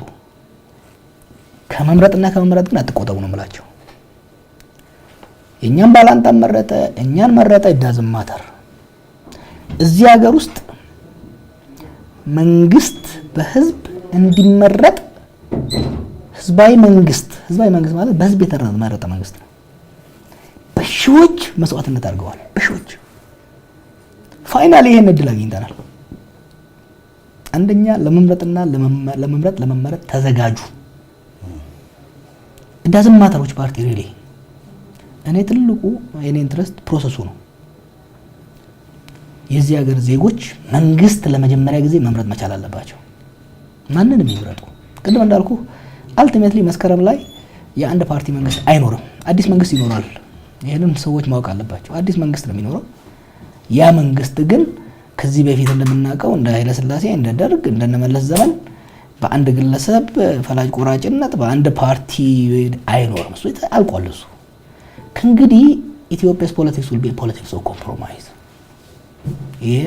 ድርድር ሜሲ የሆነ ነው የሚሆነው፣ ኬኦቲክ ነው የሚሆነው። አሁን እንደምናየው መንግስት ተረጋግቶ የሚሄድበት ሳይሆን መውጣት መውረድ ምናምን ኮሊሽን ይፈጠራል፣ ይፈርሳል፣ እንዲህ አይነት ነገር ይቀጥላል። ግን ጥሩ ነው ለሀገር። ለአንድ 5 ዓመት 10 ዓመት ሊሆን ይችላል። ከዛ በኋላ ግን ፎርሙላውን እናገኘዋለን እና ለሳይለንት ማጆሪቲው መመከር ፈልገው አንደኛ አምባገነናዊ ቴንደንሲ በገዢው ፓርቲ ላይ እየመጣ ስለሆነ እሱ መገሰጽ መቻል አለባቸው። ሁለተኛ ንቁ ተሳትፎ ያስፈልጋቸዋል። ሚዲያን መከታተል፣ መተቸት፣ መደገፍ፣ ለመመረጥ መዘጋጀት አለባቸው። ካድሬ ብቻ ሀገር የሚያስተዳድርበት ምክንያት ምንድን ነው? የሜዲካል ዶክተር ሆኖ የዚህ ሀገር ሆስፒታሎችና የዚህ ሀገር የጤና ፊልድ በካድሬ የሚተዳደርበት ምክንያት አይታየኝም። የካድሬ ስርዓት፣ የካድሬ አስተዳደር፣ የካድሬ ውሳኔ የሚያንገሸግሸው ዶክተር ጋዋኑን ለብሶ ወደ ምርጫ ወቅቶ ተመርጦ ወደ ማስተካከል መግባት መቻል አለበት። እዚህ ሀገር ማስተዳደር የሚፈልግ የአስተዳደራዊ በደል ያንገሸገሸው ሰው ለመመረጥ መዘጋጀት አለበት። ለመመረጥ ፓርላማ ብቻ አይደለም። በነገራችን ላይ እዚህ ሀገር ከእንግዲህ በኋላ ፓላስ የተቀመጠው ሰውዬ ብቻ የሚወስንበት ዘመንም የለም። ፓርላማው እንደ ድሮ እንቅልፋም አይሆንም። ፓርላማው ብዙ ነገሮችን ይሰራል። አንድ ፓርላሜንታሪያን ብዙ ነገሮችን ሼፕ ሊያደርግ ይችላል። እዚህ ሀገር የክልል ምክር ቤቶች፣ የከተማ ምክር ቤቶች፣ ከዚህኛው ምርጫ ቀጥሎ የወረዳና የቀበሌ ምርጫ ይኖረናል። ተመረጥ፣ ሰው ለመመረጥ ይዘጋጅ። ቀበሌ የሚሉት አሁንም አለ እንዴ? አለ። ወረዳ መስሎኝ አንተ የሆንክ ዲያስፖራ ነህ። ወረዳም ቀበሌም አለ። በሁለቱም ደረጃ ምክር ቤት ይመረጣል። 3 ደረጃ ነው መንግስት ያለው እዚህ ሀገር። የፌደራል መንግስት አለ፣ የክልል መንግስትና ሎካል የምንለው መንግስት፣ የወረዳና የቀበሌ አለ እና በዛ ውስጥም በዚህ ምርጫ እሱን አያደርጉትም። ከአንድ ዓመት በኋላ ነው የሚያደርጉት። ትልቁ ነገር ጀዋርን ደግፉ፣ ፌኮን ደግፉ ምናምን አይደለም። እኛ ድጋፍ አለን፣ ችግር የለውም፣ ይበቃናል። የድርሻችንን አናጣም። እኔ እንደው አንድ ጥያቄ ሁሌ መጠየቅ እፈልጋለሁ። ለምንድን ነው ሲቪሊያኑ በጣም ዲፔንድ ያደርጋል ለምሳሌ ኤሊቱ ላይ ወይም ደግሞ እንደናንተ ፖለቲካውን በደንብ የምትመሩት ላይ? እኔ እንደውም ምልህ በየቦታው ስለምንቀሳቀስ አንድ ሰው ከውጭ መጥቶ አንድ ስራ ሊሰራ አይ ምናልባት ይሄ ምርጫው ይለፍና እስቲ ሁኔታው አያምርም ይላል። ወይም ደግሞ ሙቭ አድርጎ ውጭ ሀገር ለመኖር የሚፈልግ አንድ አባወራ ይሄ ምርጫው ይለፍና ይላል እንዴ። እንደዚሁም ሌላውም ባለሀብት እንደዚህ የሆነ ነገር ሊያደርግ ይፈልግና ግን ከምርጫው ጋር ያገናኘዋልና ለምንድነው ጄኒዊን ፖለቲክስ የሌለው እዚህ ሀገር?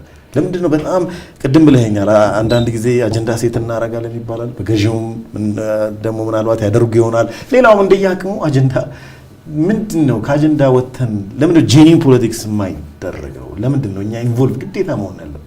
ቅድም እኮ እንዳልኩ ነው የዚህ ሀገር ትልቁ በፖለቲካ አመራሩ ትልቁ አላማ ዳቦ ቅቤ ምናምን ቃል መግባት ሳይሆን አትሊስት ፖለቲካውን ማረጋጋት ቃል መግባት መቻል አለብን። አሁን ምርጫ በጣም ሰውን የሚያሳስበው ከዚህ በፊት የተደረገው ምርጫ በጣም አወዛጋቢ ብዙ ህይወት የቀጠፈ ዝብርርቁን ያወጣ ስለሆነ አንተ ኢንቨስተር ከሆንክ ወደ እሳት ገንዘብን አጥለን የሚመጣው ምርጫ እሳት ነው የሚሆነው፣ ውሃ ግልጽ ስላልሆነላችሁ ማለት ነው። የኤሊት ፓክት ቅድም እንዳልኩ 2 ዓመት ዌስት አደረግነው፣ አባከን ነው፣ እድል አጨናገፍን፣ የሀገርን ህልም ለግለሰቦች አምቢሽን አውለ ነው ተሳሳተን እኮ ምን ለዚህ ነው ለባለፉት 2 ዓመታት የሀገሪቱ የፖለቲካ ሊቃን ቁጭ ብለው ምን አይነት ሀገር እንገንባ፣ ምርጫውን እንዴት እናካሂደው፣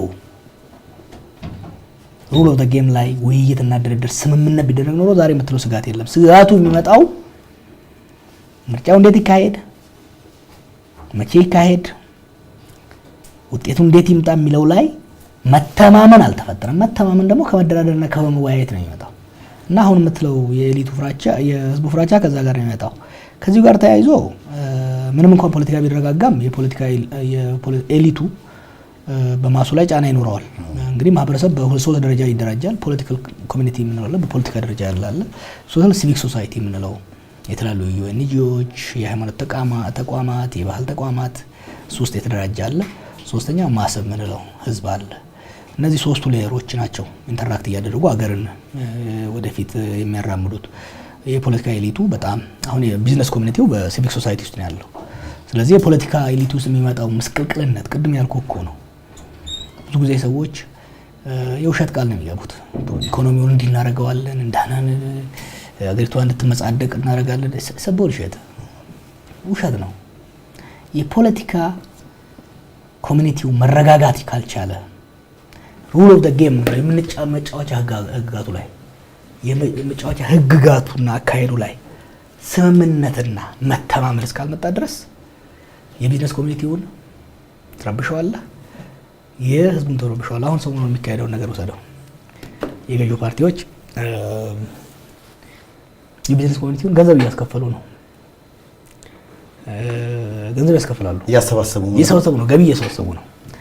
አሁን ፈንድሬዚንግ ነው የሚሉት፣ ግን ከአንተ ስራ ጋር የሚያያዝ የንግድ ሚኒስቴር፣ የገቢ ሚኒስቴር ወይ ደግሞ ያንተ አካባቢ ላይሰንስ የሆነ ሰው ለፓርቲው ሲጡ ይልህ እምቢ ካልክ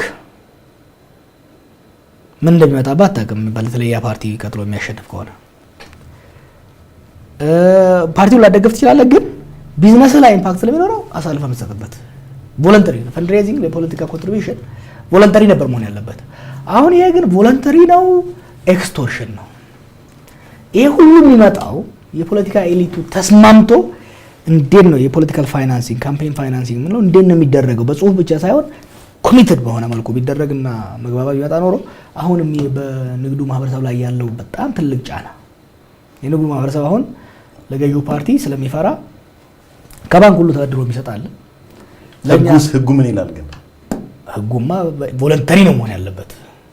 ግን ያ ህጉ ተጻፈ እንጂ አልተማማሉበትም፣ ሙሉ በሙሉ አልተማሙበትም፣ አልተማመኑበትም። ፔናልቲው ራሱ ግልጽ አይደለም።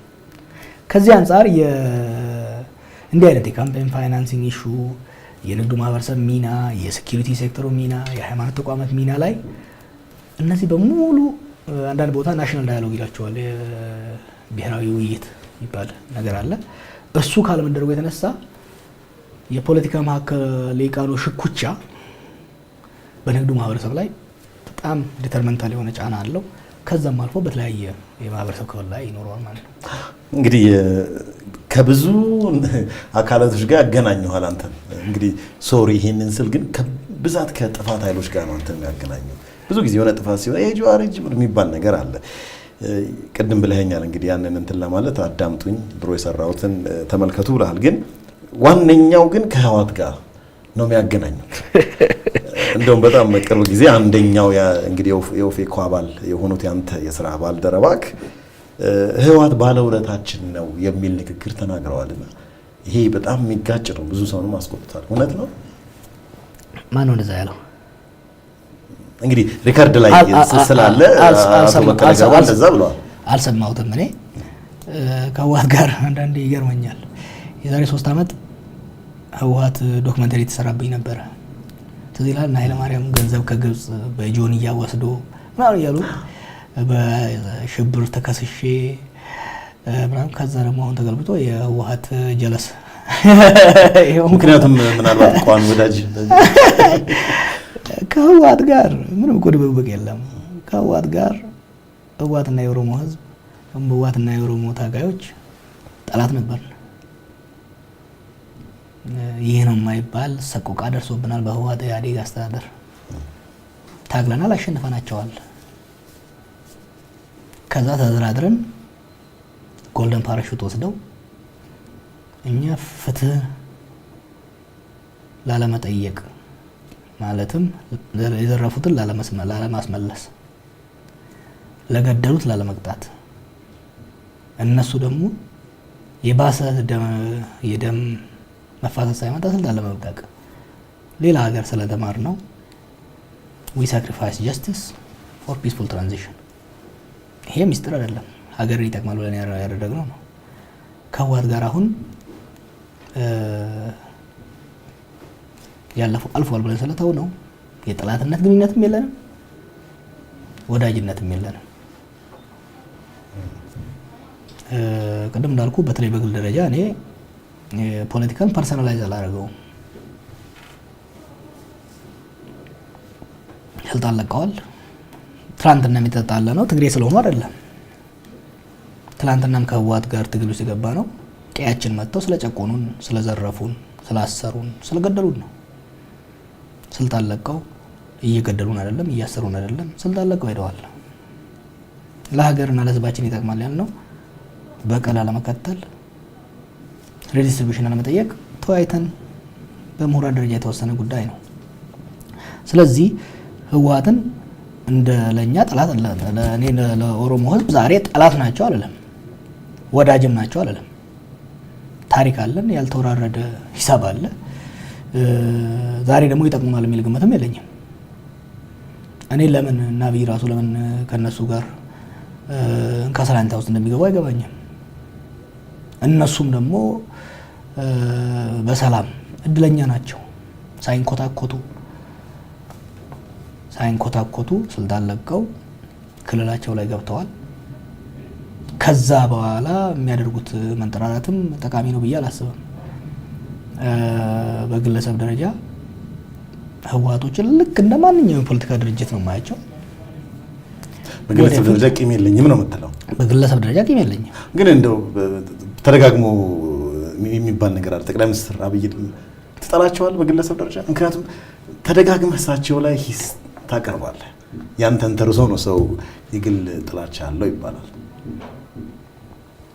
እኔ በጠቅላይ ሚኒስትሩም ላይ ሆነ በማንም ላይ ቂም የለኝም።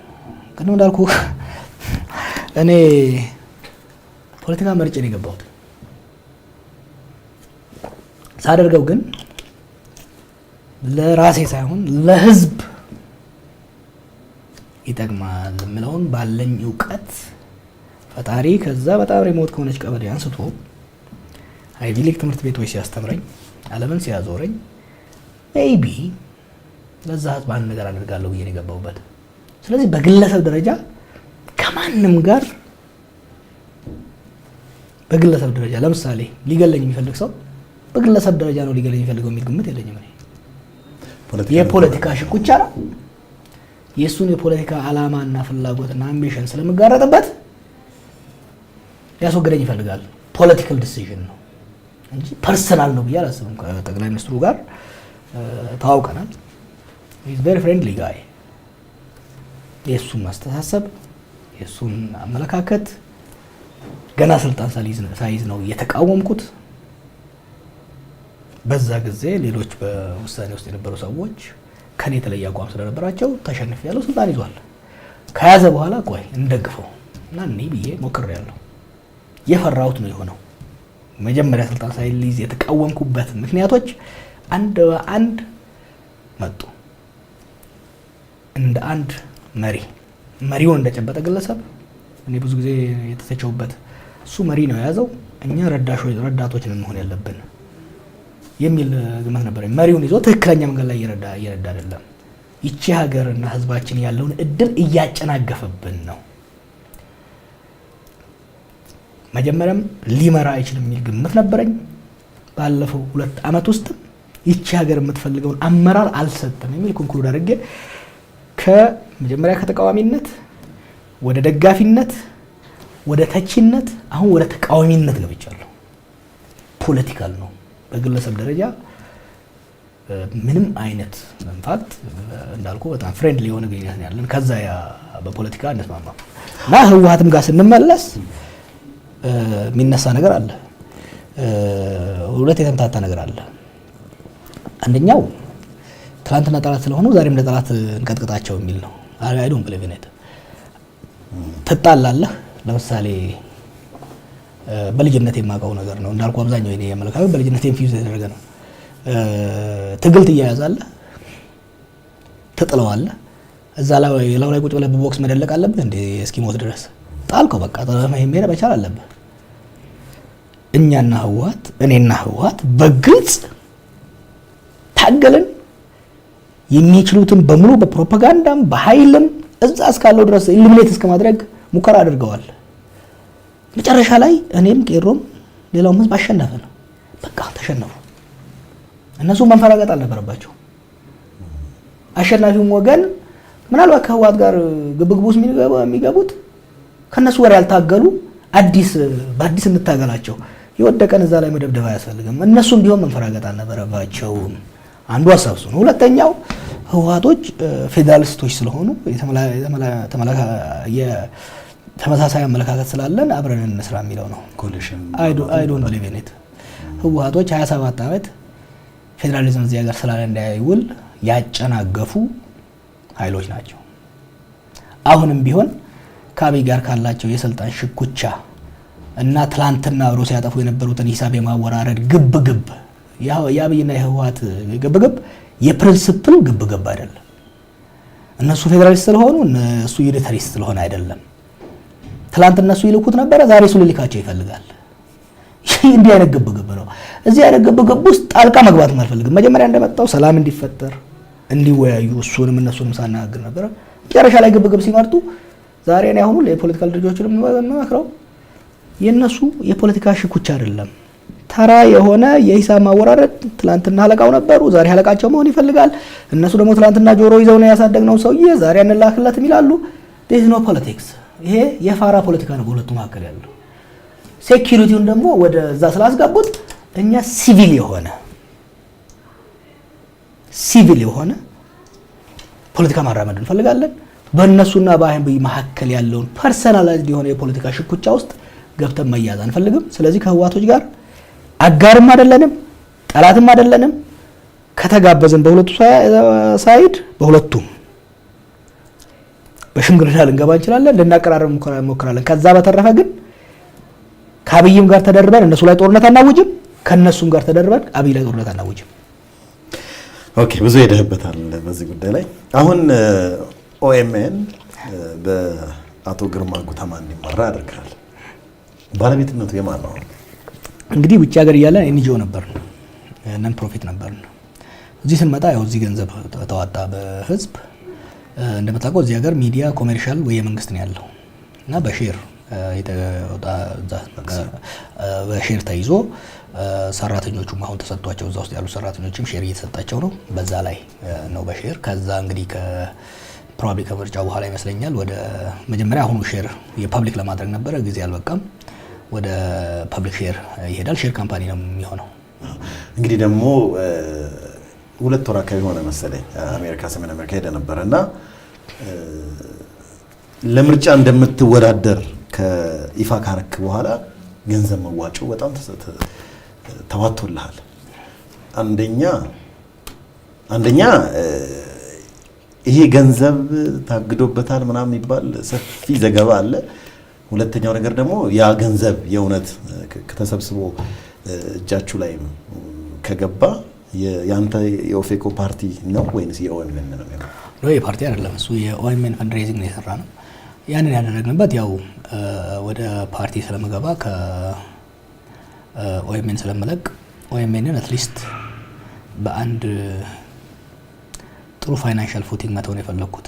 ለኦኤምኤን ከአመራር በተጨማሪ ፈንድሬዚንግ ላይ በጣም ሰራ ነበረ እንደምታውቀው። ስለዚህ ጥሩ ገንዘብ ነው ፈንድሬዝ ያደረግነው። ያን ገንዘብ ወይም ዲያስፖራ ላለው ኦኤምኤን ነው የገባው እንጂ ታግዷል ምናምን ውሸት ነው። እንደዛ አይነት ነገር የለም። አሜሪካ እኮ የህግ ሀገር ነው። ብዙ ነገር ተወርቷል። ከሷ ተይዞ ታክስ ይመጣል ምናምን ብዙ ነገር አንተ ላይ ብዙ ሰዎች እኮ ግን አንዳንዴ ሰዎች አንደርስቲሜት ሲያደርጉኝ ይገርመኛል። ህወሓቶች እኮ 1.4 ሚሊዮን ይከፍሉ ነበር ታውቃለህ፣ ዲሲ ለነበሩት ሎቢ ፊርሞች እንደኛ አይነት ነው። ከዛ በላይ ይከፍሉ ነበር። እና እነኛ ሎ ፊርሞች የኛን ፋይናንስ፣ የኛን ኤዲቶሪያል፣ የኛን አካሄድ ብጥር አድርገው ስህተት ለማድረግ የማያደርጉት ነገር አልነበረም። አይአርኤስ ላይ፣ የብሮድካስት አውቶሪቲው ላይ፣ የተለያዩ እኛ ደግሞ አሜሪካ ብቻ ሳይሆን አውሮፓም ቢሮዎች ነበሩን፣ የተለያዩ አውስትራሊያም ነበሩን። ስለዚህ ያ ብቻ ሳይሆን የሳተላይት ብሮድካስት ነው የምናደርገው። ሳተላይቶቹ አንዳንዱ አውሮፓ፣ አንዳንዱ እስራኤል ነበረ። ኩዌት ሁሉ እስራኤል ካምፓኒ እንትኖች ነበሩ። እነዚህን ሁሉ ህጎች መጠበቅ ነበረብን እና የህግን ጉዳይ ህግና ፋይናንስ አንድ የተማርኩት ነገር ምንድን ነው? ህግና ፋይናንስህን በጥንቃቄ መሄድ በተለይ ደግሞ በህግ በምትተዳደር ሀገር ውስጥ በጣም ወሳኝ ነው። ስለዚህ አንዱ ከመጀመሪያው ያደረግነው የኢንተርናልና ኤክስተርናል ኦዲት ማስቀመጥ ነው። ኢንተርናልና ኤክስተርናል ኦዲት አስቀምጠን በቦርዳችን ውስጥ በዩኒቨርሲቲ ደረጃ የሚያስተምሩ ለ20-30 ዓመት የቆዩ የአካውንቲንግ ኤክስፐርቶች አሉ። እነሱ ኦዲት ያደርጋሉ። ኤክስተርናል ደግሞ ሰርድ ፓርቲ ካምፓኒ ቻርተርድ የሆነ ካምፓኒ በአመት ኦዲት ያደርገናል። ስፖትለስ ነበር፣ ያልተደረገ ካምፔን አልነበረም። እንኳን አሁን የሚደረገው ወከባተውና በነገራችን ላይ አሁን የሚደረጉት ወከባዎች ስካተርድ የሆኑ ናቸው። ህወሓት እኮ በጣም ሲሪየስ ድርጅት ነበረ። their reach was very serious። ኤፍቢአይ ላይ ይከሱን ነበር። የተለያዩ ሀገሮች ላይ ብዙ ነገር ያደርጉ ነበር።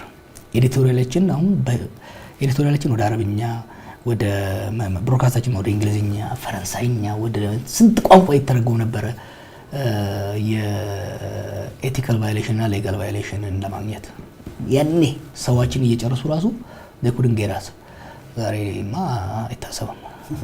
በጣም አሪፍ አስታውሳለሁ። ከኔ ጋር ረጅም ዓመት በፊት ኢንተርቪው ሳደርግህ ኦሮሚያን ኢንዲፔንደንት የሆነች ኦሮሚያ ካንትሪ ለመፍጠር ነው ወይ ብዬ ስጠይቅህ ይሄ ጥያቄ ወደ አዲስ አበባ ስንሄድ መንገድ ላይ ያለን ክትፎ ነው መንበላው ወይ ሽሮ ነው መንበላው አይነት ጥያቄ ነው ብለህ ነበርና የትኛው መረጥ ሽሮን ወይስ ጥብስ? ምርጫው የህዝብ ነው። እኔ ሁሌም ያመንኩት የማምንበት ኢምፖዝ ማድረግ አልፈልግም፣ ግን የኦሮሞ ህዝብ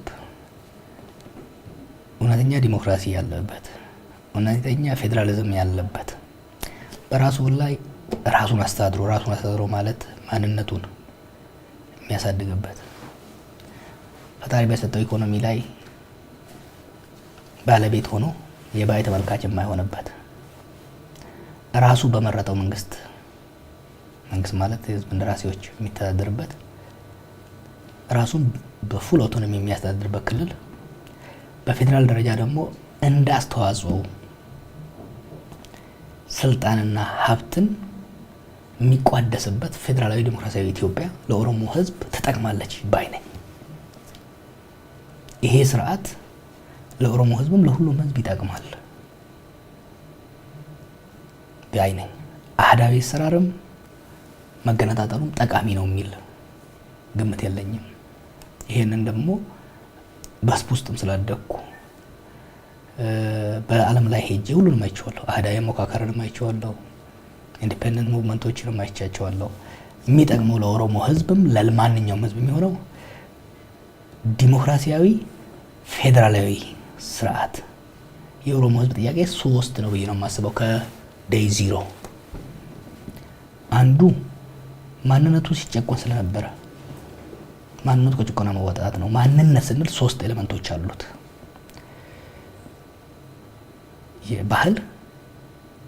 ባህሉ ኤክስክሉድ መድረግ የለበትም፣ ሪዲኩል መድረግ የለበትም፣ መጨቆን የለበትም። ቋንቋው ከማንኛውም በራሱ መማር በራሱ የመጠቀም የማሳደግ። ሶስተኛው ታሪኩ ያለመዛባት፣ ያለመጠልሸት፣ ያለመገፋት አንዱ ማንነት ነው። ሁለተኛው ኢኮኖሚ ነው። ፈጣሪ የኦሮሞን ሲፈጥር የሰጠው ንብረት አለ። የሰጠው ናቹራል በምድር ውስጥ ያለ አፈር ላይ ያለ ወንዞች አሉት። በዚህ ላይ በንጉሱ ጊዜ እንደሚደረገው በባላባት እርቦና ስሶ ገበሬው እየቆፈ የሚቀፈቅፍበት ሳይሆን በነመለስ ጊዜ በኢንቨስትመንት ስም የሚዘረፍበት ሳይሆን በራሱ መሬት ላይ በራሱ ምድር ላይ ሙሉ ባለቤት ሆኖ በዛ ላይ ተጠቃሚ የሚሆንበት ሶስተኛው ሌላው በሚልካቸው ወይም ደግሞ በጉልበት በተጫኑ ሰዎች ሳይሆን ይሆኑኛል ብሎ በመረጣቸው እሱ ያሳድጓቸው መልምሏቸው መርቋቸው ይሆኑኛል፣ እውቀት አላቸው፣ ተአማኒ ናቸው፣ ችሎታ አላቸው የሚለው በሚመርጣቸው እነኛ ሰዎች ደግሞ በሚያረቁት ህግ እና የፖሊሲ መሳደር ነው። ራስ የማንነት ጥያቄ ነው፣ የኢኮኖሚ ጥያቄ ነው፣ ራስን የማስተዳደር ጥያቄ ነው፣ ከሌላ ጋር አብሮ የመተዳደር ጉዳይ ነውና ያን ለማምጣት ነው አሁንም እየሰራን ያለ ነው። በሚገርም ሁኔታ ኢትዮጵያ ውስጥ የኢንዲፔንደንስ ጥያቄ በጣም ወርዷል። በከፍተኛ ደረጃ ሲነገር የነበረው በኦሮሞና በሶማሌ መካከል ነው። በጣም ወርዷል። ያን ስለ የነበረው ጥያቄ አሁን ብዙ መልስ እያመጣ ነው። ህዝብ መነጣጠል ስሜት በህዝቡ የሚመጣው ጭቆና ነው። የአንዱ የበላይነት አንዱ የመጨቆን ህዝቦችን የሚያበላልጥ ስርዓት ሲኖር ፍቺን መለያየትን ይመርጣል። በተቻለ መጠን ግን ሁሉን የሚያሳትፍ አንዱን የቤት ልጅ አንዱን የውጪ የሚያስቀምጥ ስርዓት እስከሌለ ድረስ ህዝቦች ለመቀራረብና አብሮ ለመስራት አብሮ ሀገር ለመገንባት እድል እንደሚሰጡ ነው የሚታይ። እሺ የመጨረሻ ጥያቄ ላድርገውና አቶ ጀዋር ታለቅሳለህ? የሚያሳዝን ነገር ሲያጋጥምህ? ልጆኜ በጣም አልቃሻ ነበርኩ። ፍርታም ነበርኩ። ልጆኜ አንዱ እንትን የሚለኝ ልጆኜ ሙዚቃ በጣም አፍር ነበርና ሙዚቃ የሆነ ኮንፍሊክቲንግ ነበር። ሙዚቃ ጽፍ ነበር፣ ግጥም በጣም ጽፍ ነበር። የሙዚቃ ቡድኖችን ባስተባብር ነበር። መስፈን ግን አልወድምና የሙዚቃ ክፍል ጊዜ ላይ አስተማሪ ዘፈን ሲለኝ በጣም አለቅስ ነበረ። መለያየት በጣም ያስለቅሰኝ ነበረ። አሁን ደጋ ሂጄ ቤተሰቦቼ ጋር ወደ ቆላ ስመለስ በጣም አለቅስ ነበረ። ትግል ውስጥ ግን እየደረኩ መጣሁ። ከ2014 እስከ 2018 እዚህ ሀገር የሆነውን ነገር ከኔ በላይ የሚያክሰው የለም። it was very traumatizing። በህዝባችን ላይ 5000 ሰው ሲገደል 23000 ሰው ሲቆስል የዛ ጊዜ ያው ኮሙኒኬሽን በጣም ይመጣል ስለነበረ ሰዎች የሚገደሉበት ነው። አሁን ከነ ዲቴሉ በነገራችን ላይ ፌስቡክ ላይ የለጠፍኳቸው ፎቶዎች 5% አይሆኑም። በህዝባችን ላይ ያው ከተረሰለ 5% አይሆንም። ዛሬ የማያቸው ግለሰቦች በሰው ላይ በነገራችን ላይ ትልቅ ሰዎች ነበሩ ቁጭ ብለው ሰው ቶርቸር የሚያስደርጉ I know them, I work with them today። እና በዛ ጊዜ በእናቶች ላይ በእህቶቻችን ላይ ሲደርስ የነበረው ነገር ምን ያደርጉኝ ነበር መሰለህ? አንዳንዴ ልጆች ይዙና ቶርቸር እያደረጓቸው ደውሎ ያሰሙኝ ነበር ደህንነቶቹ። እኔ እየሰማው ሰው ሾት አድርገዋል በጥይት። እኔ እየሰማው እየቀጠቀጡት የሞተ ሰው ነበር። እና ያን ስሰማ አላለቅስም ነበር። አንዳንዴ ግን ነገሮች ከተረጋጉ በኋላ በጣም ስቅስቅ ብዬ በቃ ማቆም ማልችልበት ለ3-4 ሰዓት በጣም ስቅስቅ ብዬ ማለቅስበት ጊዜ ነበርና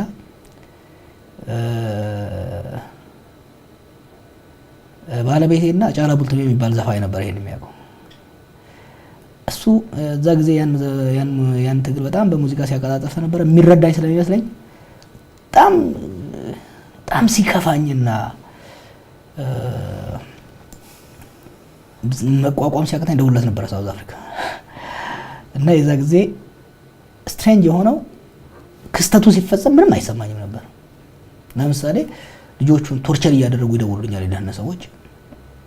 የዛ ጊዜ የነሱ ሳይኮሎጂካል ዋርጌሙ ምንድነው እያሰቡ ያሉት እንዴት ላሸንፋቸው የሚለውን ካልኩሌሽን ነበር። ድራይ ነበርኩ አንዳንድ ልጆቹን ሲገድሏቸው ሹት ያደርጓቸው ነበር። ቶርቸር እያደረጉት እያቃሰተ ይሞት ነበርና እንደምታውቀው ብቻዬን ነው የምቀመጠው እዛ ሌሊት ነው። ግን ቆይቶ ከወር በኋላ እንደ ትራማን ተመልሶ አይ ሪሊቭ ያንን ጩኸቱን ለቅሶውን ስቃዩን ሪሊቭ ስለማደርግ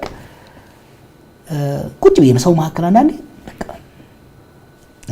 እንትን ያደርገኛል እና አንዱ ማሳሰብ እሱ ነው። እና አንዳንዴ አሁንም አንዳንዴ ያያቸዋለሁ እዚህ ሰዎች ነው በጣም የሚያሳዝንህ ያንን ሁሉ ይቅር ብለን ያለፍነው ያንን ሁሉ ፕራይመርሊ አይ በቃ አንበቃል አንሰራቸው ብዬ ፕራይመርሊ የገፋሁት እኔ ነኝና አንዳንዴ ያያቸዋለሁ። አሁን ደግሞ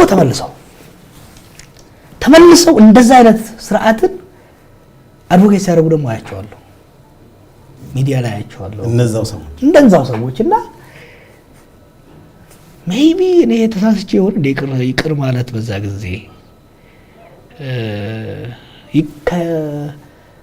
በቀል ወይስ ይቅር ይሻላል የሚለው አንዳንዴ የምታጣበብ ጊዜ አለ። ግን አንዳንዴ ደግሞ ያው እንደዛ ብዬ ትንሽ ብልጭ ይልልኝና አንዳንዴ ተመልሼ አለቅስና then I go back to my rational mind ጀስቲፋይ ለማድረግ ሞክርበት ሁኔታ አለና it was very traumatizing።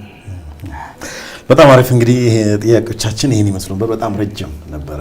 በጣም ለጊዜህም በጣም አድርገን አመሰግናለሁ። በዚህ በተጣበበ ጊዜ ነው የመጣሁብህና አመሰግናለሁ። በሚቀጥለው ደግሞ እስከምንገናኝ ድረስ ምርጫም እየደረሰ ነው። ጉድ ላክ እንግዲህ በኢትዮቲውስ ያው እንግዲህ አታከራክረኝ እንደዛሬው ረጋ ያለው ይሻላል።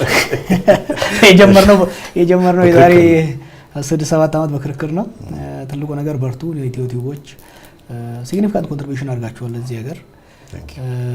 በጣም በተካረርንበት ወቅት ከህዋቶች ጋርም ከሌሎችም ጋር ሚድል ግራውንድ ይዛችሁ ስትሄዱ ነበር። አሁን ግን ድምጻችሁ በብዛት ጠፍቷል።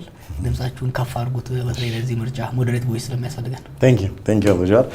እንግዲህ ተመልካቾቻችን የቆይታችን የነበረው ከፖለቲከኛው ልበል አቶ ጀዋር ጋር ነበረ። እንግዲህ አቶ ጀዋርን ያው የምትይዙት ሰው አይደለም። በጣም ላይ ያደርሳል። ሌላታችን ድብልቅልቅ ያለ ነበር ጥያቄ። እኔ በዚህ ደረጃ አልነበረም የተዘጋጀሁት። ግን ለማንኛውም የነበረን ቆይታ ይሄን ይመስል ነበረ። ትንሽ ረዘም ብሏል።